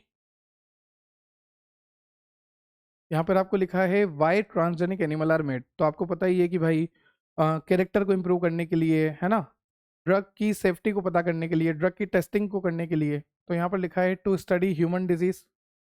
ट्रांसजेनिक एनिमल क्यों बनाए जाते हैं? ताकि ह्यूमन की डिजीज को स्टडी कर सके, जैसे डायबिटीज, कैंसर, है ना। ट्रांसजेनिक एनिमल को बनाया, अब उस ट्रांसजेनिक एनिमल के अंदर कार्सिनोजन डाल दिए, कैंसर डाल दिया, है ना। फिर हम देखेंगे कि वो कैंसर कैसे बढ़ रहा है, कैसे फैल रहा है, क्या क्या खराब कर रहा है। तो कैंसर की स्टडी करना, डायबिटीज की स्टडी करना, इसलिए हम ट्रांसजेनिक एनिमल को बनाते हैं। हमारे ड्रग की सेफ्टी का पता करना, इसलिए हम ट्रांसजेनिक एनिमल को बनाते हैं। टू प्रोड्यूस प्रोटीन, जैसे मैं आपको एक एग्जांपल देता हूं, काऊ। तो काऊ को भी हमने ट्रांसजेनिक बना दिया, और जो फर्स्ट ट्रांसजेनिक काऊ है ना, उसका नाम है रोजी काऊ। तो हमने काऊ को भी ट्रांसजेनिक बना दिया, और जो सबसे पहली ट्रांसजेनिक काऊ है उसको कहते हैं रोजी काऊ।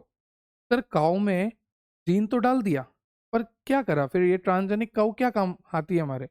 इस ट्रांसजेनिक काऊ के मिल्क में, ये जो रोजी काऊ बनी ना, इसको कहते हैं ट्रांसजेनिक एनिमल, ट्रांसजेनिक काऊ। तो ये जो काऊ बनी, ये जो एनिमल बना, ये जो ट्रांसजेनिक एनिमल बना, इसके मिल्क में हमें अल्फा लैक्टल एल्बुमिन बहुत ज्यादा मिला। मतलब कि इसका मिल्क जो है प्रोटीनियस है, प्रोटीन मिलता है उसमें। तो हमने क्या करा, नॉर्मल काऊ के दूध में इतना प्रोटीन नहीं था, अल्फा लैक्टल एल्बुमिन, तो हमने उसको ट्रांसजेनिक काऊ बना दिया, रोजी काऊ। अब उसके दूध में बहुत ज्यादा प्रोटीन है ना, अल्फा लैक्टल एल्बुमिन। तो ये एक एग्जांपल हो गया। तो हमने यहाँ पे बोला कि अलग अलग तरह की यूजफुल प्रोटीन बनाने के लिए भी, जैसे इंसुलिन, एंटीबॉडी, है ना, और अल्फा लैक्टल एल्बुमिन, अलग अलग तरह के प्रोटीन बनाने के लिए भी हम ट्रांसजेनिक एनिमल को बनाते हैं। और साथ ही साथ टू इम्प्रूव फार्मिंग एनिमल, देखो मैंने आपको बोला कि ट्रांसजेनिक एनिमल इसलिए बनाया जाता है क्या, ताकि उनके कैरेक्टर इंप्रूव हो जाए। कोई सर्वाइव नहीं कर पा रहा था, वो सर्वाइव करने लग जाए। कोई काम नहीं कर पा रहा था, वो अच्छे से काम करने लग जाए। तो यहाँ पर लिखा भी है फास्टर ग्रोथ के लिए, डिजीज रेजिस्टेंस हो जाएंगे, उनमें बीमारियां ही नहीं मिलेगी फिर, क्योंकि उनके अंदर जीन ही ऐसे डाल दिया। आपने देखा होगा क्रिश मूवी में भी ऐसा ही होता है, इस वायरस का असर हम पे नहीं हो रहा, हमारे खून में कुछ ऐसा है ना। ठीक है, क्लियर।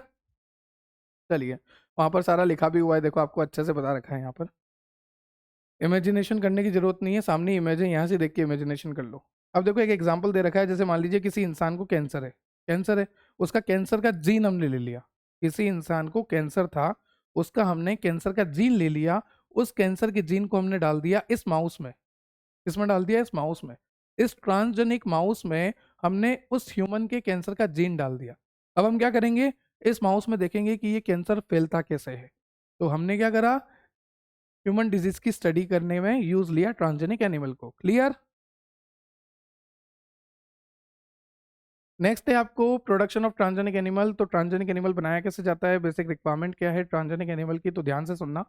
ट्रांसजेनिक एनिमल बनाने के लिए सबसे पहले आपको क्या चाहिए, डिजायर्ड जीन चाहिए, वेक्टर चाहिए ताकि वो कैरी कर सके। क्लियर है। फिर आपने क्या करना है, अब इस जोड़ी को, डिजायर्ड जीन को आपको डालना है सामने वाले के अंदर, एनिमल के अंदर। तो ध्यान से सुनना कैसे होता है। तो सबसे पहले बेसिक रिक्वायरमेंट देखते हैं कि अगर हमें ट्रांसजेनिक एनिमल बनाना है तो हमें क्या क्या चाहिए। सबसे पहले आपको डिजायर्ड जीन चाहिए, जिसको बोलते हैं ट्रांसजीन। ठीक है। फिर आपको वेक्टर चाहिए, जैसे प्लाज्मिड चाहिए, वायरल वेक्टर चाहिए। ठीक है। वेक्टर जो है कैरी करेगा, डिजायर्ड जीन खुद जाता है।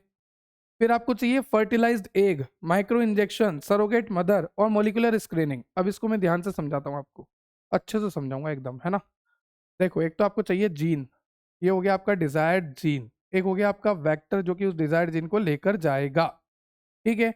अब आपको क्या चाहिए, अब आपको चाहिए एक ऐसी मेथड जिससे आप इस डिजायर्ड जीन को सामने वाले में ट्रांसफर कर सको। तो उस मेथड को कहते हैं माइक्रो इंजेक्शन मेथड। क्या कहते हैं, माइक्रो इंजेक्शन मेथड।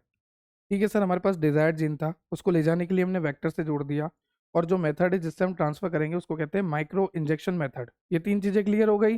देखो डिजायर्ड जीन चाहिए, वेक्टर चाहिए और माइक्रो इंजेक्शन इक्विपमेंट चाहिए। ठीक है। अब हमें चाहिए फर्टिलाइज्ड एग। क्या चाहिए, अब हमें फर्टिलाइज्ड एग चाहिए, fertilised egg. Sir fertilised egg का मतलब क्या होता है, वो जो स्पर्म आता है, अंडा रहता है, इन दोनों में फर्टिलाइजेशन हो जाता है वही? हाँ, जैसे ये स्पर्म है, ये ओवम है, इन दोनों का फर्टिलाइजेशन हुआ, तो जो अब बनेगा वो कहते हैं फर्टिलाइज्ड एग। इसी फर्टिलाइज्ड एग को हमें चाहिए।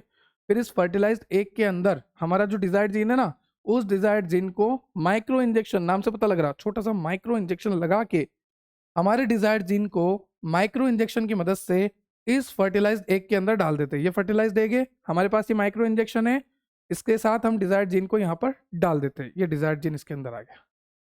इतना सा काम है। तो देखो भाई, डिजायर्ड जीन चाहिए, वेक्टर चाहिए, माइक्रो इंजेक्शन मेथड चाहिए, फर्टिलाइज्ड एग चाहिए जिसके अंदर हमने डाल दिया। अब ये जो अंडा है फर्टिलाइज्ड एग, अब इसको किसी और फीमेल रेट में डाल देंगे। फीमेल रेट में डाल दिया। हम बोलेंगे इस फीमेल रेट से कि देखो भैया, ये अंडा चाहे किसी का भी था, आपको कोई मतलब नहीं है। अभी इसको हमने, ये जो फर्टिलाइज एग था इसके अंदर हमने माइक्रो इंजेक्शन मेथड से हमारा डिजायर्ड जीन डाल दिया है। तो हम चाहते हैं कि आप इसको ग्रो कराएं, तो किसी फीमेल रेट के अंदर हम इसको डाल देंगे। फर्टिलाइज्ड एग को हम फीमेल रेट के अंदर डाल देंगे ताकि वो डेवलप हो जाए। तो ये जो बेचारी फीमेल रेट है जो दूसरे का बच्चा डेवलप करने में लगी हुई है, क्योंकि इसको क्या पता कि अंडा कहाँ से आया, है ना, इसको तो बोल दिया कि आप डेवलप करो। तो इस तरह की मदर को कहते हैं सरोगेट मदर। जो दूसरे का कपल का जो बच्चा अपने अंदर पनपने देती है, पलने देती है, उसको कहते हैं सरोगेट मदर। क्लियर। और अब बच्चे होंगे, और आपको भी पता है कि जो रेट माइस होते हैं इनमें 6 से 12 बच्चे होंगे, है ना, जैसे माउस है तो 6 से 12 बच्चे हो गए। अब अगर 6 से 12 बच्चे हुए तो आपको यहाँ पे चेक करना है कि कौन सा ट्रांसजेनिक है, कौन सा ट्रांसजेनिक नहीं है। मैं वापस समझाता हूँ, बहुत आसानी से समझाता हूँ, ध्यान से सुनना। आपके पास एक डिजायर्ड जीन था, आपके पास डिजायर्ड जीन को ले जाने के लिए एक वेक्टर होना जरूरी है। फिर माइक्रो इंजेक्शन वो मेथड है जिससे हम इस डिजायर्ड जीन को डाल देंगे हमारे फर्टिलाइज्ड एग में। फर्टिलाइज्ड एग हमने स्पर्म और ओवम के फ्यूजन से बनाया है। अब इस फर्टिलाइज्ड एग को किसी फ्रेश फीमेल माइस में डाल देंगे। क्यों डालेंगे? क्योंकि फीमेल जो है वो उसको ग्रो करवाएगी। तो ये जो माइस है सपोज, इसके अंदर हमने इस फर्टिलाइज एग को डाल दिया। अब डालने के बाद इस मदर को क्या कहेंगे? सरोगेट मदर कहेंगे, क्योंकि ये किसी दूसरे का बच्चा अपने इसमें पाल रही है, पनपने दे रही है, तो ये सरोगेट मदर है। और जब यहाँ पर बच्चे होंगे तो आपको भी पता है कि 6 से 12 बच्चे होंगे, तो आपको ये देखना है कि कौन सा ट्रांसजेनिक है। मान लीजिए यहाँ पर 4 ही ट्रांसजेनिक हुए, हमने ट्रांसफर कर दिया था, पर अब 6 से 12 बच्चे हुए तो हो सकता है उसमें से 4 ट्रांसजेनिक हुए, 4 में हमारा डिजायर्ड जीन चला गया। तो उसे चेक कैसे करेंगे? तो उसे चेक किया जाता है मॉलिक्यूलर स्क्रीनिंग टूल से। क्लियर? समझ में आया? ऐसा है। तो सबसे पहला मेथड ही है ये, method of production of transgenic animal, pro nuclear micro injection. देखो बहुत ईजी है, यहाँ पर मैं आपको अच्छे से समझाता हूँ, ध्यान से देखना, बहुत ईजी है ना। स्टेप्स थोड़ी आगे पीछे देख लेना। सबसे पहले हमने जीन को निकाला, वो जीन जो हमें चाहिए, डिजायर्ड जीन, है ना। तो हमने सबसे पहले डिजायर्ड जीन को निकाला।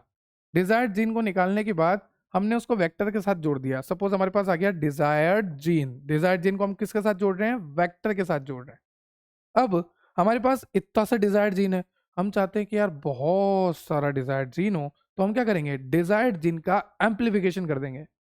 हमारे पास डिजायर्ड जीन था, हम चाहते हैं कि यार डिजायर्ड जीन बहुत ज्यादा हो, तो हम क्या करेंगे? डिजायर्ड जीन का एम्पलीफिकेशन कर देंगे।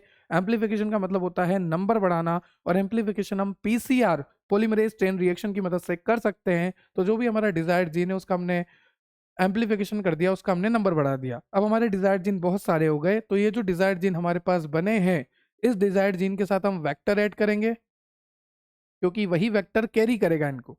फिर मैंने आपको बोला था प्रमोटर भी बहुत जरूरी होते हैं। प्रमोटर जीन को स्विच ऑन करते हैं, तो प्रमोटर भी बेहद जरूरी होते हैं। तो यहाँ पर हमने प्रमोटर का भी यूज लिया, क्योंकि प्रमोटर जीन को स्विच ऑन करते हैं। ठीक है सर, बहुत अच्छी बात है, आपके पास डिजायरेबल जीन था, आपने उसके नंबर भी बढ़ा लिए पीसीआर की मदद से, एम्पलीफिकेशन कर लिया, क्या बात है, आपके पास बहुत सारा डिजायर्ड जीन आ गया। आपने उसको वेक्टर के साथ जोड़ दिया ट्रांसफर करने के लिए, बहुत बढ़िया। साथ ही साथ आपने क्या करा? ओहो, आपने तो यहाँ पर प्रमोटर का भी यूज ले लिया ताकि जीन जो है स्विच ऑन हो जाए। जीन स्विच ऑन भी है, वेक्टर के साथ जुड़ा हुआ भी है। अब किस बात की देरी? चलो फटाफट इंजेक्शन लगाया जाए अंडे के अंदर। चलो ठीक है, तो फर्टिलाइज्ड एग लेकर आओ। लाते हैं सर, ये लो फर्टिलाइज्ड एग। सर फर्टिलाइजेशन से आप क्या समझते हो? अरे बहुत सिंपल है, ये अंडा रखा हुआ है, मान लो यहाँ से स्पर्म आ रहा है, जैसे ये स्पर्म अंडे से टच होता है, इसी को तो कहते हैं फर्टिलाइजेशन। बिल्कुल सही सर, टच होता है। तो यहाँ पर मेल गेमेट और फीमेल गेमेट टच हुए, उसको क्या कहा हमने? फर्टिलाइजेशन कहा। ठीक है, अब ध्यान से सुनना सर मेरी बात को। ये फीमेल गैमेट था, ये मेल गैमेट था। मेल गैमेट का अपना बीचों बीच न्यूक्लियस होगा, फीमेल गैमेट का अपना बीचों बीच न्यूक्लियस होगा। फर्टिलाइजेशन किसे कहते हैं सर?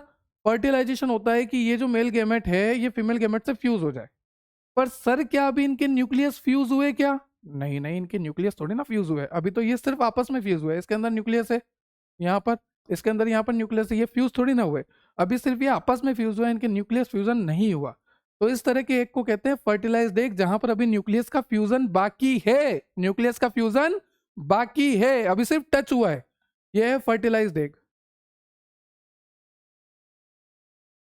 तो हमें क्या करना है, हमें माइक्रो इंजेक्शन मदद से, माइक्रो इंजेक्शन की मदद से हमें हमारे डिजायर्ड जीन को मेल के प्रो न्यूक्लियस में ट्रांसफर करना है। तो हमारा जो डिजायर्ड जीन है ना, वो फर्टिलाइज्ड एग में भी कहां पर ट्रांसफर होगा? मेल के इस प्रो न्यूक्लियस में ट्रांसफर करेंगे। ध्यान रखना, अगर बड़े बड़े कॉम्पिटिटिव एग्जाम दे सकते हो तो ये बात हमेशा ध्यान रखना, ऐसा होता है। क्लियर? फिर अब आगे ये दोनों न्यूक्लियस फ्यूज हो जाएंगे, यहाँ पर फर्टिलाइजेशन हो जाएगा, फिर इस अंडे को हम उठाएंगे और ट्रांसफर कर देंगे इसके अंदर, कोई नई फीमेल के अंदर, है ना। सरोगेट मदर बोलेंगे इसको। Injected embryo are implanted into surrogate mother. ठीक है, सरोगेट मदर के अंदर हमने इम्प्लांट कर दिया। बाद में जब बच्चे होंगे तो आप देखो सिर्फ एक ही यहाँ पर आपको ट्रांसजेनिक दिख रहा है, बाकी सारे नॉर्मल है। पता लग गया ना? और पता किससे लगाओगे? पीसीआर से। ठीक है, इस तरह से होता है। तो स्टेप देख लो, 1 2 3, फिर 4, फिर 5 और फिर 6, थोड़ा सा आगे पीछे। क्लियर? मैंने नंबर लिख दिए हैं। तो ये सारा हो गया, embryo transfer, birth of transgenic, of spring, screening. Advantage क्या है? सिंपल है, डायरेक्ट मेथड है, वाइडली यूज होता है माइस में, बट इसका लिमिटेशन यही है कि सक्सेस रेट इसकी लो है। तो ये पहला मेथड हो गया आपका, pro nuclear micro injection, most common method होता है ये। फिर दूसरा मेथड है एम्ब्रियोनिक स्टेम सेल मेथड। यहाँ पर कुछ भी नहीं करना, आपने क्या करना है, आइसोलेशन करना है, मतलब कि निकालना है एम्ब्रियोनिक स्टेम सेल। मतलब कि एम्ब्रियो वाली कंडीशन है तो वहां पर स्टेम सेल होती है, स्टेम सेल ऐसी होती सेल होती है जो सब कुछ बना सकती है ना। तो आपने क्या करना है, सबसे पहले आइसोलेशन करना है एम्ब्रियोनिक स्टेम सेल का, कर लिया। फिर उसके अंदर जीन को इंसर्ट करना है। ठीक है सर, सबसे पहले आइसोलेशन कर लिया एम्ब्रियोनिक स्टेम सेल का, उसके अंदर जीन को हम इंसर्ट कर रहे हैं, इंसर्ट कर रहे हैं, और जीन का इंसर्शन जो होगा वो होमोलोगस रिकॉम्बिनेशन मेथड से होगा। ठीक है, सबसे पहले एम्ब्रियोनिक स्टेम सेल लिया, उसके अंदर जीन डाल दिया। अब कुछ ही सेल में जीन जाएगा, कुछ में नहीं गया, कुछ में रिजेक्ट हो गया, कुछ सेल में चला गया। तो जिसमें गया उसको कहेंगे modified embryonic stem cell. Modified ES, ES का मतलब एम्ब्रियोनिक स्टेम सेल। क्लियर हो गया सर? एम्ब्रियोनिक स्टेम सेल लिया हमने, वहां पर जीन को डालने की कोशिश करी with the help of homologous recombination, तो किसी किसी में ही गया, तो जिसमें गया वो हो गया ट्रांसजेनिक, है ना, वो एक तरह से क्या हो गया, मॉडिफाइड हो गया। तो modified embryonic stem cell. Clear है? तो यहाँ पर ये मॉडिफाइड एम्ब्रियोनिक स्टेम सेल आपको दिखा रखी है। क्लियर? अब ये जो मॉडिफाइड एम्ब्रियोनिक स्टेम सेल होती है, इसको हम इंजेक्ट करते हैं ब्लास्टोसिस्ट के अंदर। ध्यान से सुनना, क्या है? Modified embryonic stem cell. Clear? अब मुझे बताओ, male gamete, female gamete, fertilisation होने पे क्या बनेगा? जाइगोट, जाइगोट बनता है। जाइगोट के बाद क्या बनेगा? एम्ब्रियो, एम्ब्रियो बनेगा। और ये एम्ब्रियो का भी कौन सा फॉर्म जाके यूट्रस पे अटैच होता है, तो उस फॉर्म को कहते हैं ब्लास्टोसिस्ट। क्या कहते हैं? ब्लास्टोसिस्ट। तो ये जाके इस तरह से यहां पर अटैच होता है। ठीक है सर? अब हमने क्या बनाया? मॉडिफाइड एम्ब्रियोनिक स्टेम सेल बनाई। अब इस मॉडिफाइड एम्ब्रियोनिक स्टेम सेल को हम ब्लास्टोसिस्ट वाली फॉर्म के अंदर इंजेक्ट कर देंगे। मतलब यहाँ पर जो अटैचमेंट है ब्लास्टोसिस्ट की फॉर्म में, हमारी मॉडिफाइड एम्ब्रियोनिक स्टेम सेल को हम यहाँ पर इंजेक्ट कर देंगे। क्या बात है, इंजेक्ट कर दिया सर, बहुत बढ़िया। इंजेक्ट कर दिया, और इंजेक्ट करने के बाद जैसे मान लीजिए यहाँ पर ये ब्लास्टोसिस्ट के फॉर्म में अटैच था, और यहाँ पर हमने मॉडिफाइड एम्ब्रियोनिक स्टेम सेल डाल दी ब्लास्टोसिस्ट के फॉर्म में। अब ये जब ग्रो करेगा, पैदा होगा, तो ये पैदा हो गया। तो पैदा होने के बाद ये कैसा होना चाहिए था? ट्रांसजेनिक एनिमल होना चाहिए था। ऑब्वियसली सर, ये जब अटैच था तभी आपने इसके अंदर मॉडिफाइड एम्ब्रियोनिक स्टेम सेल डाल दी, तो इसके अंदर जीन वगैरह बने, प्रोटीन वगैरह बने, तो अब ये तो ट्रांसजेनिक होना चाहिए था। पर क्या होगा अगर मैं आपसे कहूं कि ये पूरी तरह से ट्रांसजेनिक नहीं है? तो बिल्कुल ध्यान से सुनना, ये पूरी तरह से ट्रांसजेनिक नहीं बना। ये इम्प्लांटेशन हुआ था, सरोगेट मदर में सब कुछ हुआ था, पर ये जो बना है, ये जो पैदा हुआ है, ये पूरी तरह से ट्रांसजेनिक एनिमल नहीं है। ये बना है काइमेरिक, काइमेरा बना है। क्या बना है ये? काइमेरा। क्या बना है बच्चों? काइमेरा। और ये जो बच्चा पैदा हुआ है जिसको हमने काइमेरा बोला है, ये काइमेरा इसलिए है क्योंकि कुछ सेल में तो जीन मॉडिफाई हो गया। ये जो बेचारा पैदा हुआ ना, इसकी कुछ सेल में तो जीन मॉडिफाई हो गया, पर कुछ सेल में जीन मॉडिफाई हुआ ही नहीं। तो हमने क्या करा, इस काइमेरा का वापस फीमेल से रिप्रोडक्शन करा दिया, और अब जो बनेगा वो पक्का ट्रांसजेनिक एनिमल बनेगा। इसलिए यहां पर लिखा है breeding to obtain transgenic animal. एक ट्रू ट्रांसजेनिक एनिमल हमें ब्रीडिंग के बाद ही मिलेगा। ये बात ध्यान रखना। बहुत बच्चे कंफ्यूज हो जाते हैं कि सर ब्लास्टोसिस की फॉर्म में जब हमने ट्रांसफर कर दिया तो जो पैदा हुआ वही तो ट्रांसजेनिक होगा? नहीं, वो काइमेरिक होगा। फिर उससे वापस रिप्रोडक्शन फीमेल के साथ कराना पड़ेगा, फिर जो पैदा होगा वो ट्रू ट्रांसजेनिक होगा। क्लियर? क्लियर है सर, क्लियर है। अब देखो यहाँ पर आपको लिखा हुआ है कि एप्लीकेशन ऑफ ट्रांसजेनिक एनिमल, तो आपको पता है स्टडी ऑफ जीन रेगुलेशन के लिए, identification of disease causing gene, कि कौन सा जीन डिजीज में रेस्पॉन्सिबल है उसका पता करने के लिए। कोई ना कोई जीन में खराबी आने से ही तो डिजीज होती है। तो कौन सा जीन डिजीज के लिए रेस्पॉन्सिबल है उसका पता करने के लिए, जीन के रेगुलेशन की स्टडी करने के लिए, डेवलपमेंटल बायोलॉजी को समझने के लिए, मतलब कि ये जो जीन है ये किस तरह से इनहेरिटेंस को कंट्रोल करता है, किस तरह से ग्रोथ को कंट्रोल करता है, जीन की स्टडी करने के लिए। ठीक है। और साथ ही साथ इम्यून सिस्टम के रेस्पॉन्स की स्टडी करने के लिए, ये सारी स्टडीज करने के लिए ट्रांसजेनिक एनिमल का यूज होता है, और इसे कहते हैं बायोमेडिकल रिसर्च। ठीक है। यहां पर आपको एग्जांपल दे रखा है transgenic mice expressing fluorescent gene to track cell behaviour.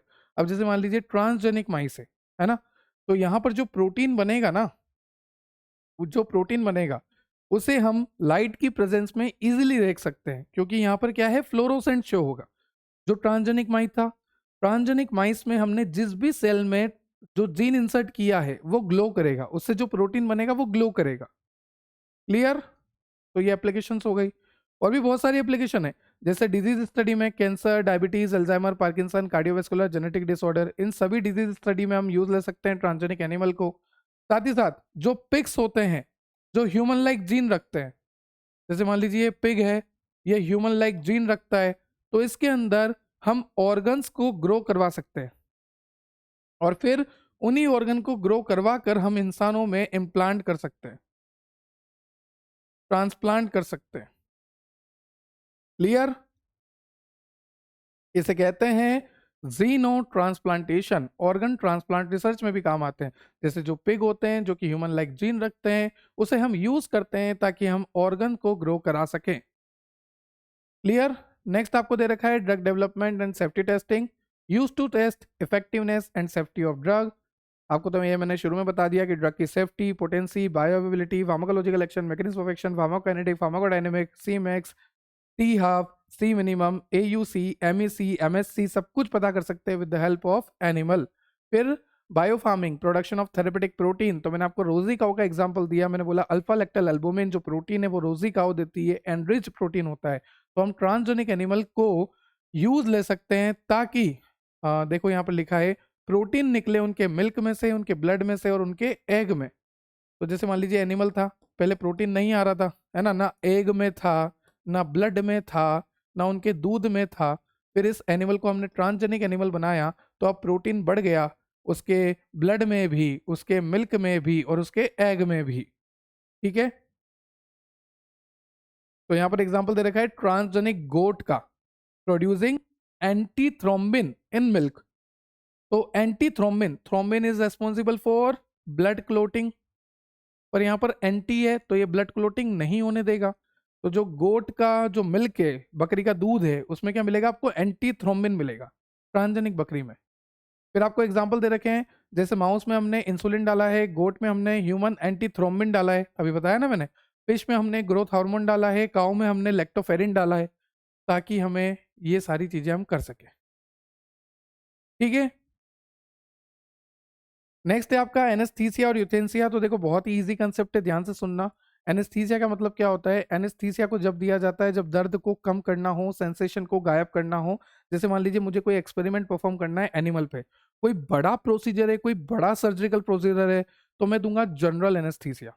दो तरह के एनेस्थीसिया होता है, आपको पता ही है। एक हो गया आपका जनरल एनेस्थीसिया, एक हो गया आपका लोकल एनेस्थीसिया।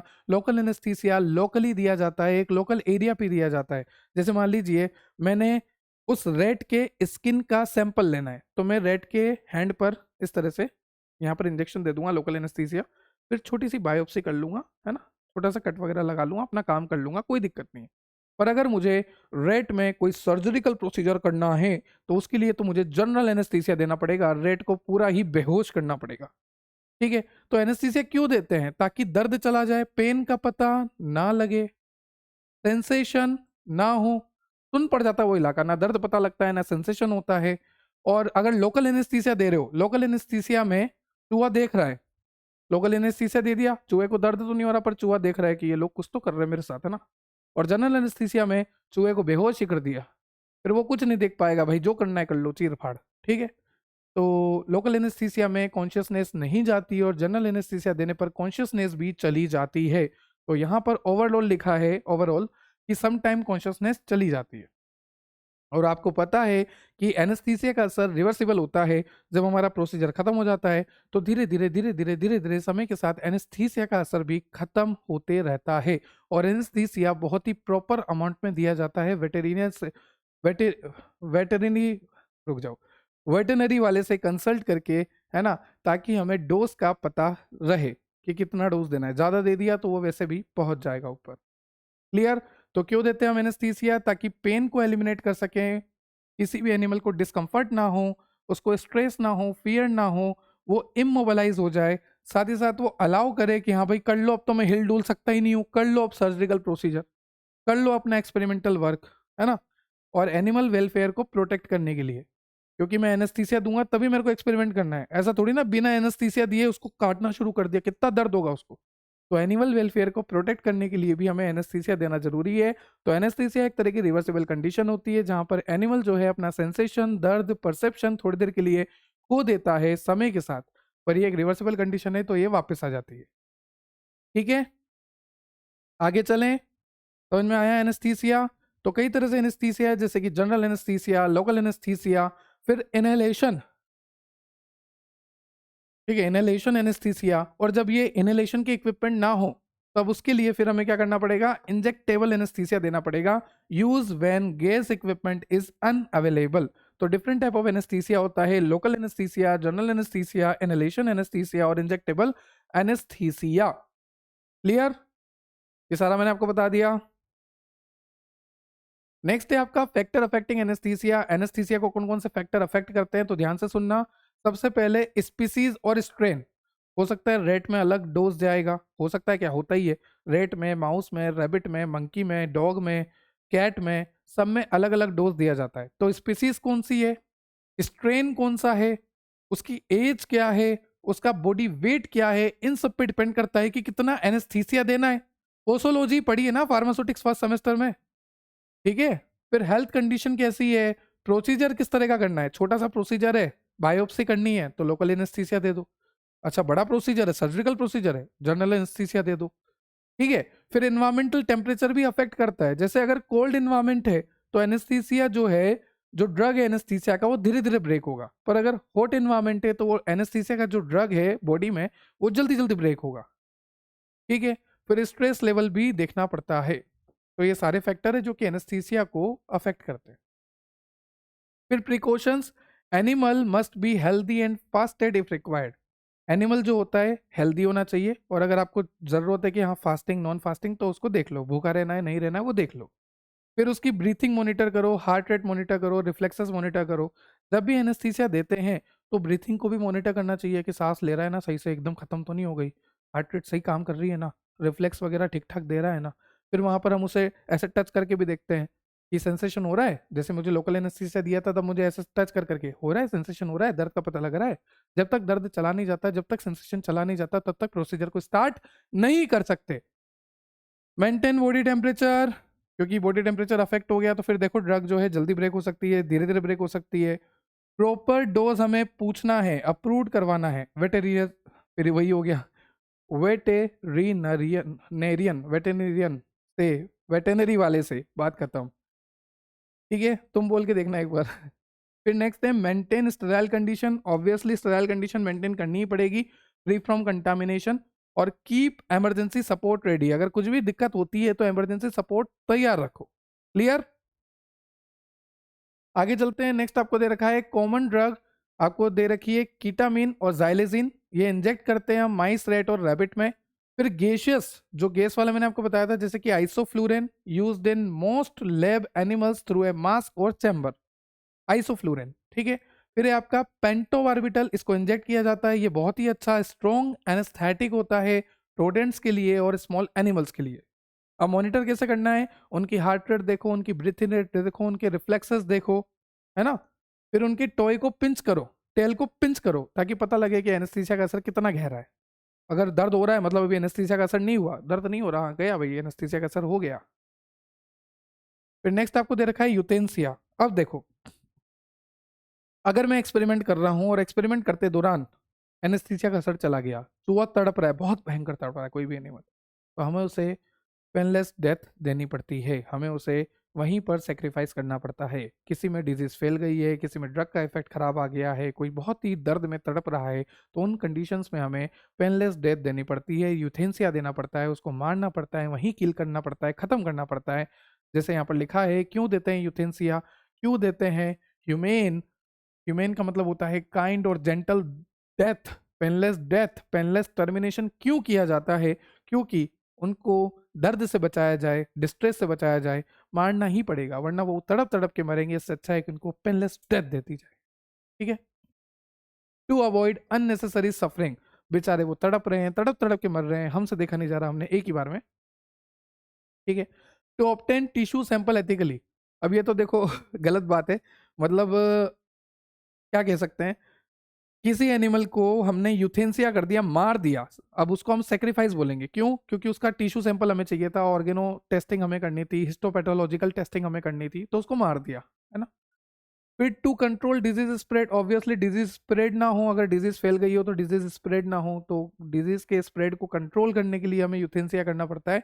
और ह्यूमेन रिसर्च प्रैक्टिसेस को फॉलो करने के लिए, मतलब कि ऐसा नहीं है कि टेल से उठा दिया ऐसे फेंक दिया, ऐसा नहीं करना, ह्यूमेन को फॉलो करने के लिए, मतलब कि काइंड और जेंटल डेथ देने के लिए, पेनलेस टर्मिनेशन के लिए हमें यूथेंसिया को परफॉर्म करना ही पड़ता है।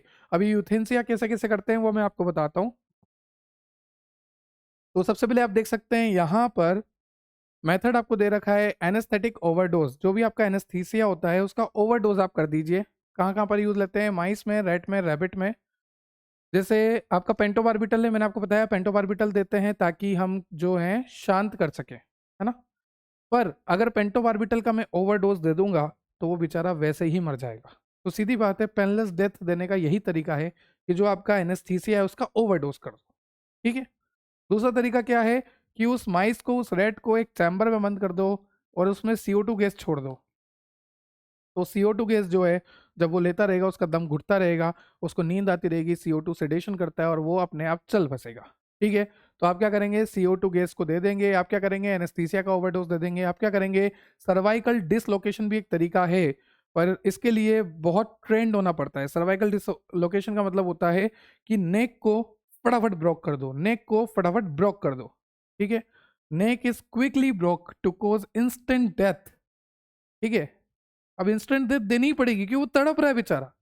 फिर नेक्स्ट है आपका डीकैपिटेशन। डीकैपिटेशन का मतलब होता है कि हेड को ही रिमूव कर दिया क्विकली, पर इसके लिए आपको परमिशन लेनी पड़ेगी और स्मॉल एनिमल्स का ही आप ये कर सकते हैं।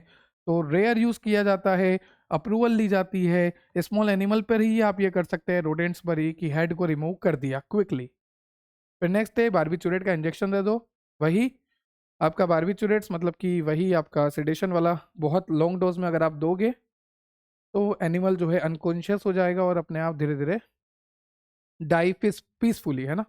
मतलब उसको दर्द तो हो ही रहा है, तो फिर आप क्या करो, उसको मतलब बेहोश कर दो, सिडेशन दे दो। और बारबीचुरेट्स का बहुत ज़्यादा डोज दे दोगे तो फिर दिक्कत नहीं आएगी, फिर वो धीरे धीरे बेहोश होकर धीरे धीरे अपने आप ही पीसफुली मर जाएगा।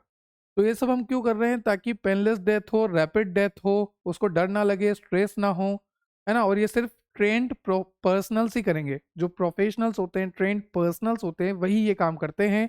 और यहाँ पर CPC SCA की गाइडलाइन फॉलो होना ज़रूरी है।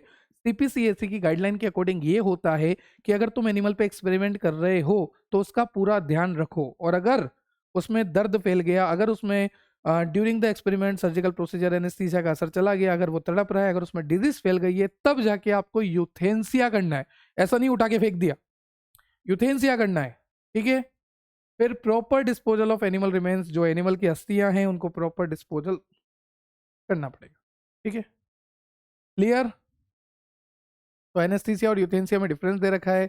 एनेस्थीसिया में थोड़ी देर के लिए दर्द हम दूर करते हैं, यूथेंसिया में परमानेंट ही निपटा देते हैं। एनेस्थीसिया में ये जो दर्द है ये रिवर्सिबल होता है, मतलब थोड़ी देर बाद वापस सेंसेशन आ जाता है, पर यहाँ तो इरिवर्सिबल है, मार दिया तो मार दिया। ये सर्जरी और एक्सपेरिमेंट के दौरान हम करते हैं, ये हम ह्यूमेन किलिंग मतलब कि एक काइंड, एक जेंटल, एक पेनलेस डेथ, पेनलेस टर्मिनेशन के लिए हम करते हैं। और ये जो होता है टेम्पररी होता है, ये जो होता है परमानेंट ही हमने उसको लॉस्ट कर दिया। मुझे आंसू आ रहे हैं बेचारे के लिए, ठीक है। क्लियर? थोड़ा फील करो टॉपिक को, तब मजा आएगा। अब देखो यहाँ पर आपको दे रखा है maintenance and breeding of laboratory animal. Sir एक बात बताइए, अभी हमने इनके डिस्क्रिप्शन पढ़े, इनकी हैंडलिंग पढ़ी, इनके एप्लीकेशन पढ़े, फिर ट्रांसजेनिक एनिमल पढ़े, फिर ट्रांसजेनिक एनिमल्स को बनाते कैसे हैं वो पढ़े, फिर उसके बाद आपने अभी यहाँ पर इतना सारा यूथेंसिया और एनेस्थीसिया पढ़ाया। अब आप ये कह रहे हैं इनको मेंटेन करना है? हाँ, इनको रोटी देनी है, इनको पीने का पानी देना है, रहने के लिए जगह देनी है, इनको ब्रीडिंग करानी है। सर यहाँ हमारी, खैर कोई बात नहीं, ब्रीडिंग का पता नहीं, पर इनकी ब्रीडिंग पहले करानी पड़ेगी। तो यहाँ पर लिखा है maintenance and breeding of laboratory animal. तो मेंटेनेंस कैसे करोगे? Maintenance means providing animal with everything they need to stay healthy, comfortable, stress free. हम उस एनिमल को हेल्दी रखने के लिए, हम उस एनिमल को कंफर्टेबल रखने के लिए, हम उस एनिमल को स्ट्रेस फ्री रखने के लिए सब कुछ देने को तैयार है जो उसे चाहिए। खाना, पीना, रहना, ब्रीडिंग भी चाहिए। बड़ा लालची बेटा, ब्रीडिंग सब कुछ देने को तैयार है, ठीक है। तो सबसे पहले जो बेसिक रिक्वायरमेंट्स में आता है, मेंटेनेंस में आता है, वो आता है घर। हमें उन्हें क्लीन केजेस देने हैं, इस तरह से साफ सुथरे क्लीन केजेस देने होते हैं। साथ ही साथ उनकी साइज डिपेंड करती है कि किस तरह की स्पीसीज है। माउस है तो छोटा सा, रेट है तो थोड़ा बड़ा, रेबिट है तो और बड़ा। तो उस तरह से डिपेंड करता है कि किस तरह की स्पीसीज है, उस तरह से हमें उन्हें केज देने पड़ते हैं। और वो जो केजेस हम देते हैं वो प्लास्टिक और मेटल के बने होते हैं, वो एकदम क्लीन होने चाहिए, ड्राई होने चाहिए। और वहां पर हमें एक बेड भी लगाना है। सर बेड किसका? बेटा वो लकड़ी है ना, लकड़ियों के वुड शेविंग्स, जो छिलके होते हैं ना, उस तरह से यहाँ पे शेव करके वो रख देने हैं, या फिर कागज बिछा दो बेचारों के लिए, ठीक है, पेपर बिछा दो या वुड शेविंग बिछा दो। इनको गद्दे वद्दे लगाए जा रहे हैं, हाँ, लगाए जा रहे हैं, अब क्या करें। एंश्योर प्रॉपर वेंटिलेशन, सांस वास प्रॉपर आ रही ना भैया, लाइट वाइट प्रॉपर आ रही, टेम्परेचर सही लग रहा, सब कुछ देख लो। सांस प्रॉपर आनी चाहिए, मतलब वेंटिलेशन प्रॉपर हो, लाइट प्रॉपर हो, टेम्परेचर प्रॉपर हो, बेडिंग प्रॉपर हो, फूड प्रॉपर हो, पानी प्रॉपर हो, ब्रीडिंग प्रॉपर हो, ये सारी चीज देखनी पड़ेगी। उनके केजेस प्लास्टिक मेटल के बने हो, क्लीन केजेस हो, ड्राई केजेस हो, ठीक है सर। देखो टेम्परेचर कितना होना चाहिए, आइडियल है वैसे तो 20 to 26, पर ये स्पीसीज से स्पीसीज वेरी करता है। ह्यूमिडिटी इनको चाहिए 30 to 70%। लाइट साइकिल इनकी 12 आवर लाइट में, 12 आवर डार्क में। Noise, keep environment quiet to avoid stress. हमें भले कितना स्ट्रेस हो, पर इनको शांत वाली जगह पे रखना है ताकि इनको स्ट्रेस ना हो, क्योंकि हमें हमारे रिजल्ट से कोई भी कॉम्प्रोमाइज नहीं करना। हमें हमारा रिजल्ट कैसा चाहिए? एकदम बेस्ट रिजल्ट चाहिए। और बेस्ट रिजल्ट लाने के लिए हमें क्या करना पड़ेगा? इनको शांत रखना पड़ेगा। हमारी जिंदगी भले अशांत हो रही हो। फिर क्लीन केजेस एटलीस्ट वंस और ट्वाइस पर वीक। हमारा कमरा भले ही कितना गंदा हो, पर इनका कमरा, इनका केज जो प्लास्टिक और मेटल का बना है, जिसमें वुडन शेविंग है, जिसमें आपका पेपर बिछा हुआ है, वो कमरे को, उसको, प्लास्टिक के केज को, मेटल के केज को आपको हफ्ते में 2 बार साफ करना है। सर हम हमारा रूम महीनों में साफ नहीं करते, आप इसको हफ्ते में 2 बार साफ करने की कह रहे हो? करना पड़ेगा बेटा। और क्लीन वाटर बोतल देनी पड़ेगी, फूड ट्रे देनी पड़ेगी। खाना ऐसे नहीं डाल दो, फूड ट्रे में दो, है ना। रूम रेगुलरली इनको चेक करते रहो ताकि डिजीज ना हो। इनको प्रॉपर खाना दो, प्रॉपर पानी दो, कंटामिनेशन ना हो, और कंटामिनेशन होगा तो डिजीज हो जाएगी ना, इसलिए बिना कंटामिनेशन का होना चाहिए ताकि डिजीज ना हो। इनको हेल्दी रखना है, इनको अच्छे से खाना दो, पेलेट दो, है ना, है दो इनको, और क्लीन ड्रिंकिंग वाटर दो। फिर इनको डेली ऑब्जर्व करो कि वेट लॉस तो नहीं हो गया, बेचारे कमजोर तो नहीं हो गए, साथ ही साथ बालों में प्राकृतिक चमक रही है या नहीं रही। डल कोट मतलब इनके जो बाल हैं, इनमें प्राकृतिक चमक रहती है या नहीं रहती, वो भी चेक करो। ठीक है सर, इनका बॉडी वेट चेक करेंगे, इनकी प्राकृतिक चमक चेक कर लेंगे। फिर इनका रिकॉर्ड रखो आप कि हाँ भाई हेल्दी है, इतना फूड दिया, इतना ये दिया, हेल्दी है, सब कुछ है, वो सब देखना पड़ता है, देख लो भाई। ठीक है। फिर नेक्स्ट आपको दे रखा है ब्रीडिंग। सर हम नहीं करवा रहे, अरे बेटा करवानी पड़ेगी, ब्रीडिंग टॉपिक है आपका, है ना, कोई बात नहीं, मैं समझता हूँ, दिल पे पत्थर रख के इनकी ब्रीडिंग करवा दो, चलो। ठीक है। अब ब्रीडिंग में जो बेसिक टर्म है, मेल को बोलेंगे सिरे, तो जितने भी जान दे हो, सिरा करान दे हो, तो सिरा हो गया भाई इधर, है ना। और फीमेल को बोलेंगे डैम डम, जो बोलना है बोलो। क्लियर। तो मेल को सिरे, फीमेल को डैम। अब लीटर, लीटर का तो आपको पता ही है कि एक साथ बहुत सारे बच्चे हो गए, है ना, 6 से 12 बच्चे हो गए, पप्स हो गए, तो उसको बोलते हैं लीटर। अब ब्रीडिंग भी अलग अलग तरह से होती है। ब्रीडिंग कैसे तरह से होती है? ब्रीडिंग का मतलब तो आपको सबको पता ही है, producing young animal for research purpose, है ना, रिसर्च पर्पस के लिए हम इनके बच्चे पैदा करवा रहे हैं। तो ब्रीडिंग अलग अलग तरह से होती है। एक होती है मोनोगेमस ब्रीडिंग, एक मेल एक फीमेल, दो अनजाने अजनबी चले बांधने बंधन, तो चलो बनाओ बंधन, है ना, one male one female, simple and control breeding, हो गया बस, बिना मीटिंग ही मीटिंग हो गई। नेक्स्ट है पोलीगेमस ब्रीडिंग। पोलीगेमस में क्या होगा भैया, एक मेल मल्टीपल फीमेल्स। पानी पियोगे? नहीं, तुम्हारा कलेजा अगर जल रहा है तो पानी पिला दूं? सही है सब। तो यहाँ पर वन मेल मल्टीपल फीमेल, ऐसा क्यों करते हैं? ताकि स्पेस बचे, अलग अलग में रखेंगे, कितने सारे केज चाहिए, तो अलग अलग केजेस भी ज्यादा चाहिए, है ना। तो इनसे बचने के लिए, सेव स्पेस के लिए, और प्रोडक्शन एक साथ बहुत ज्यादा हो जाए, इसलिए एक मेल और मल्टीपल फीमेल की हम क्या कराएंगे, ब्रीडिंग करा देंगे। और इस तरह की ब्रीडिंग को कहते हैं पोलीगेमस ब्रीडिंग। क्या कहते हैं? पोलीगेमस ब्रीडिंग। मैं बस हंसता हुआ दिख रहा हूँ, मेरे अंदर से भी आंसू हैं तुम्हारी तरह। तो एक हो गया ब्रीडिंग मेथड में मोनोगेमस ब्रीडिंग, मोनोगेमस में वन मेल वन फीमेल हो गया, सिंपल एंड कंट्रोल ब्रीडिंग हो गया, use for mice and rat. Polygamous में वन मेल मल्टीपल फीमेल, सिर्फ स्पेस बचाने के लिए, एक छोटा सा स्पेस बचाने के लिए यहाँ पर वन मेल मल्टीपल फीमेल कर दिया। ठीक है। पर जैसे ही लीटर होते हैं, फीमेल चली जाती है छोड़ के। ठीक है। पर एक लोयल फीमेल वाला भी कंसेप्ट है यहाँ पर, इसको कहते हैं हैरम हराम, जो भी बोलो आप, हैरम ब्रीडिंग। ये जो ब्रीडिंग होती है, यहाँ पर पोलीगेमस ही होता है। पोलीगेमस का मतलब पता है ना, वन मेल और मल्टीपल फीमेल। यहाँ पर पोलीगेमस ही होता है, पर यहाँ पर जो फीमेल होती है वो वहीं रहती है। लीटर को प्रोड्यूस करने के बाद भी, जो बच्चे हैं पप्स हैं उनको देने के बाद भी, फीमेल जो है मेल के साथ ही रहेगी। और एक नहीं, सारी की सारी फीमेल मेल के साथ रहेगी। With mail continuously, female stay with mail continuously. फिर एक आती है बेटा, आजकल जो जेनजी जनरेशन है, मतलब टाइम मेटिंग, है ना। एक आती है क्या, टाइम मेटिंग। टाइम मेटिंग में क्या होता है, male and female are paired only for a short period of time, use when the exact mating time is needed. जब साइंटिस्ट को पता लग रहा है कि भाई अब तो हमें पप्स चाहिए, तो मेल लिया फीमेल लिया, उस टाइम पे उन्होंने एक साथ छोड़ दिया, और पप्स आ गए तो पप्स को हमने ले लिया। ठीक है, तो इसे कहते हैं टाइम मेटिंग। फिर प्रेगनेंसी हुई नहीं हुई, इसको कैसे डिटेक्ट करेंगे? सर ये भी करना पड़ेगा, करना पड़ेगा ना, आपने छोड़ तो दिया। आपने मोनोगेमस ब्रीडिंग करा दी, आपने पोलीगेमस ब्रीडिंग करा दी, आपने हैरे मतलब कि पोलीगेमस का एक ऐसा फॉर्म जहां पर फीमेल साथ में ही रहेगी, आपने टाइम मेटिंग करा दी। उसके बाद आपको ये तो देखना पड़ेगा ना कि वाकई में मेटिंग हुई है या नहीं हुई, वाकई में ब्रीडिंग हुई है या नहीं हुई। तो उसको कैसे चेक करोगे? एक वेजाइना में, जो फीमेल रेट होती है उसकी वेजाइना में, या जो भी फीमेल एनिमल है उसकी वेजाइना में एक प्लग फॉर्मेशन हो जाएगा, एक व्हाइटिश सॉलिड मास बन जाएगा। और वो बनता कैसे है? जो मेल का सेमाइनल फ्लूइड होता है वो वहां जाके कोगुलेट हो जाता है। मतलब मेल का सेमाइनल फ्लूइड गया, मतलब इनके अंदर ब्रीडिंग हुई, मेटिंग हुई। तो हमें चेक करना पड़ता है कि वेजाइनल प्लग हुआ है या नहीं हुआ, माइस और रेट में। फिर अगर प्रेगनेंसी होगी तो वो माइस में या रेट में वेट गेन हो जाएगा, तो यह मोटी हो जाएगी थोड़ी सी, है ना। वो अपना घर साफ करने लग जाएगी, हटो हटो मेरे बच्चे आने वाले, साफ सुथरा, है ना, घर साफ करने लग जाएगी, नेस्ट बिल्डिंग। बिहेवियर चेंज आ जाएगा, दयालु हो जाएगी, इमोशनल हो जाएगी, बिहेवियर चेंज आ जाएगा। ठीक है। फिर जब बच्चे हो जाएंगे उसको बोलेंगे पप किड्स, बच्चे हो गए। अब बच्चों का ध्यान रखना है, मतलब कि शुरू में जब बच्चे होते हैं, जो पप्स होंगे, तो साइंटिस्ट को वहां नहीं जाना है, क्योंकि शुरू में उनको पर्सनल टाइम दो, पर्सनल केयरिंग रहने दो। Do not disturb, DND mode है भाई, do not disturb the mother and babies for the first few days after litre producing. मतलब जब बच्चे हो गए तो कुछ दिनों तक उनको परेशान ना करो। Keep warm and quite environment, उनको एक गर्म और एक शांत इन्वायरमेंट दे दो। ठीक है। फिर check that babies are nursing.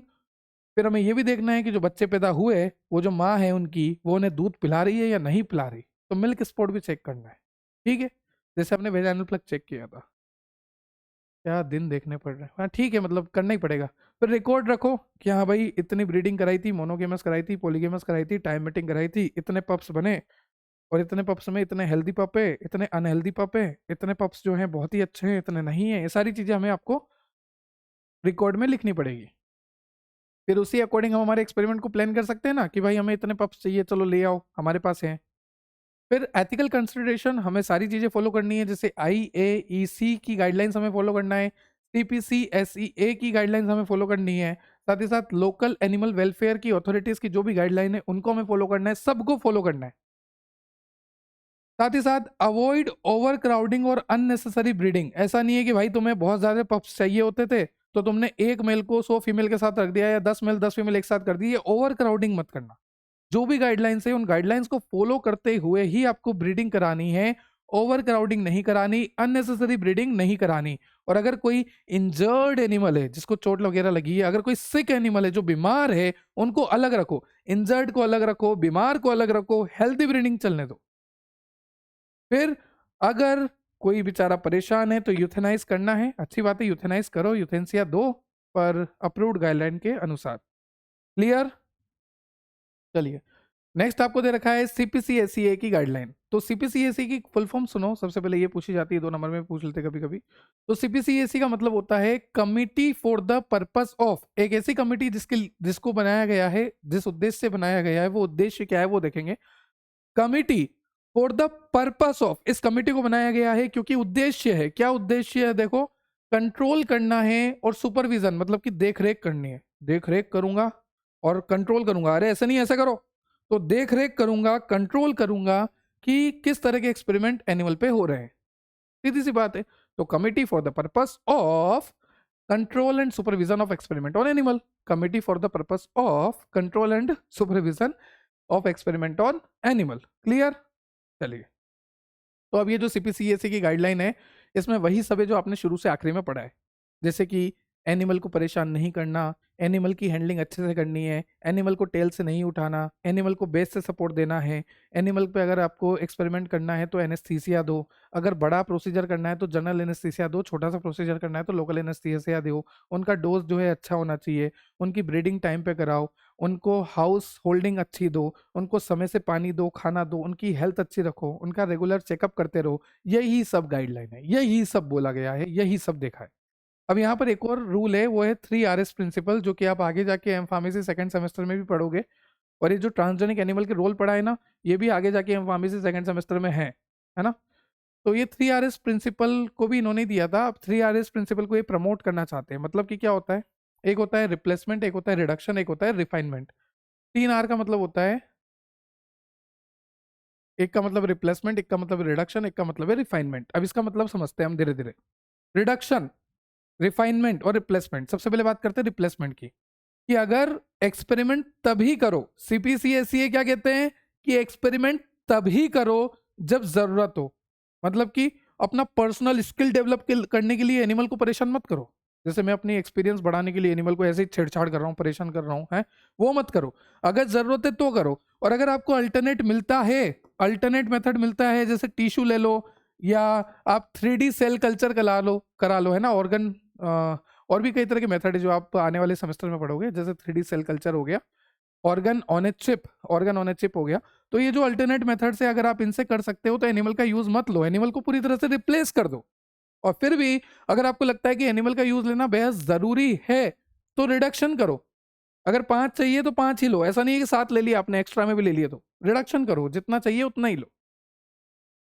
और रिफाइनमेंट, रिफाइनमेंट का मतलब है कि आपका एक्सपेरिमेंटल जो भी प्रोसीजर है, जो भी एक्सपेरिमेंटल प्रोसीजर है, वो अच्छे से आप परफॉर्म करो। ऐसा नहीं है कि आप जल्दबाजी में एनिमल को नुकसान पहुंचा रहे हो। तो ये 3RS प्रिंसिपल फॉलो होना ही चाहिए अकॉर्डिंग टू CPC-SEA गाइडलाइन। और ये जो CPC-SEA है, ये एक तरह की स्टेटरी बॉडी है, ठीक है, जो कि गवर्नमेंट ऑफ इंडिया ने बनाई है ताकि आप रेगुलेट कर सके, सुपरविजन कर सके।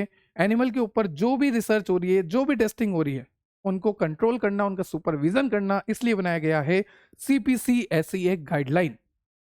ठीक है, तो देखो यहाँ पर लिखा है, सबसे पहला गाइडलाइन है रजिस्ट्रेशन ऑफ एनिमल हाउस। जो भी इंस्टीट्यूशन है जहां पर ये सारा काम हो रहा है कि एनिमल की हैंडलिंग कर रहे हैं, एनिमल को प्रॉपर केयर दे रहे हैं, तो ये जो इंस्टीट्यूशन है ये रजिस्टर्ड होना चाहिए CPC-SCA में। हाँ भाई, आपका इंस्टीट्यूशन है, रजिस्टर्ड है, हाँ फिर ठीक है, फिर आप कर सकते हो एनिमल की हैंडलिंग। आपका इंस्टीट्यूशन रजिस्टर्ड नहीं है, रजिस्टर्ड करवाओ CPC-SCA में, वरना हम अलाउ नहीं करेंगे। तो यहाँ पर पहली दूसरी लाइन में लिखा है every institution using animal must be registered with CPC-SCA। Without registration animal experiment are strictly prohibited. Animal house must provide proper cage, proper bedding. अब देखो एनिमल हाउस हम दे रहे हैं तो उसमें क्या क्या चाहिए, प्रॉपर केज चाहिए, मैंने आपको बोला ना मेटल वगैरह का बनाओ, प्लास्टिक वगैरह का बनाओ। बेडिंग प्रॉपर हो, कागज हो या फिर वुडन शेव्स हो, है ना वहां पर। फिर क्लीन हो, हाइजीन हो, ड्राई हो इन्वायरमेंट। फिर फूड उसको एडिक्वेट मिले, मतलब प्रॉपर सप्लाई मिले, वाटर की प्रॉपर सप्लाई मिले, वेंटिलेशन प्रॉपर मिले, लाइटिंग प्रॉपर मिले, टेम्परेचर प्रॉपर मिले, ह्यूमिडिटी प्रॉपर मिले, सब कुछ प्रॉपर चाहिए। वही सारी चीजें हैं। फिर सेकंड है अप्रूवल फ्रॉम IAEC। अगर आपको करना है एक्सपेरिमेंट तो आपको चाहिए अप्रूवल IAEC से, इंस्टीट्यूशनल एनिमल एथिक्स कमिटी से भी आपको अप्रूवल चाहिए। यहां पर कौन कौन होता है पता है, यहां पर होते हैं चेयरपर्सन, साइंटिस्ट, वेटरनरी वाले, CPC-SCA के नॉमिनी और नॉन साइंटिफिक मेंबर भी होते हैं, इतने सारे मेंबर होते हैं। तो ये जो IAEC है, ये IAEC इसका फुल फॉर्म है इंस्टीट्यूशनल एनिमल एथिक्स कमिटी। तो ये जो कमिटी है, इस कमिटी के अंदर पता है कौन कौन होते हैं, आपका चेयरपर्सन होगा, साइंटिस्ट होंगे, वेटरनरी वाले होंगे, CPC-SCA के नॉमिनी होंगे और नॉन साइंटिफिक मेंबर्स होंगे। इन सबसे परमिशन लेनी पड़ेगी आपको, मतलब कि आपको IAEC अप्रूवल लेना पड़ेगा। और ये IAEC आपसे क्या पूछता है पता है, scientific purpose of the experiment. आप एक्सपेरिमेंट कर रहे हो ना, क्या साइंटिफिक पर्पस है बताओ। अच्छा, इंसुलिन विंसुलिन के लिए कर रहे हो, कर लो चलो। नंबर ऑफ एनिमल यूज, कितने एनिमल यूज लोगे चलो बताओ। डिग्री ऑफ पेन, कितना दर्द दोगे, कितना डिस्ट्रेस दोगे, सारी चीजें बताओ, तब जाके हम अप्रूव करेंगे। ठीक है।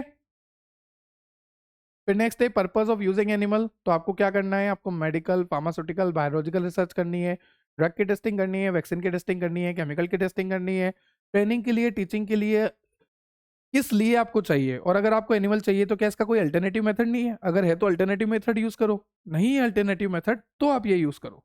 तो यहाँ पर बताना पड़ेगा कि मेडिकल पर्पस के लिए, pharmaceutical, biological research, testing of drug, vaccine, chemical, teaching के लिए, ट्रेनिंग के लिए, किस लिए चाहिए आपको एनिमल।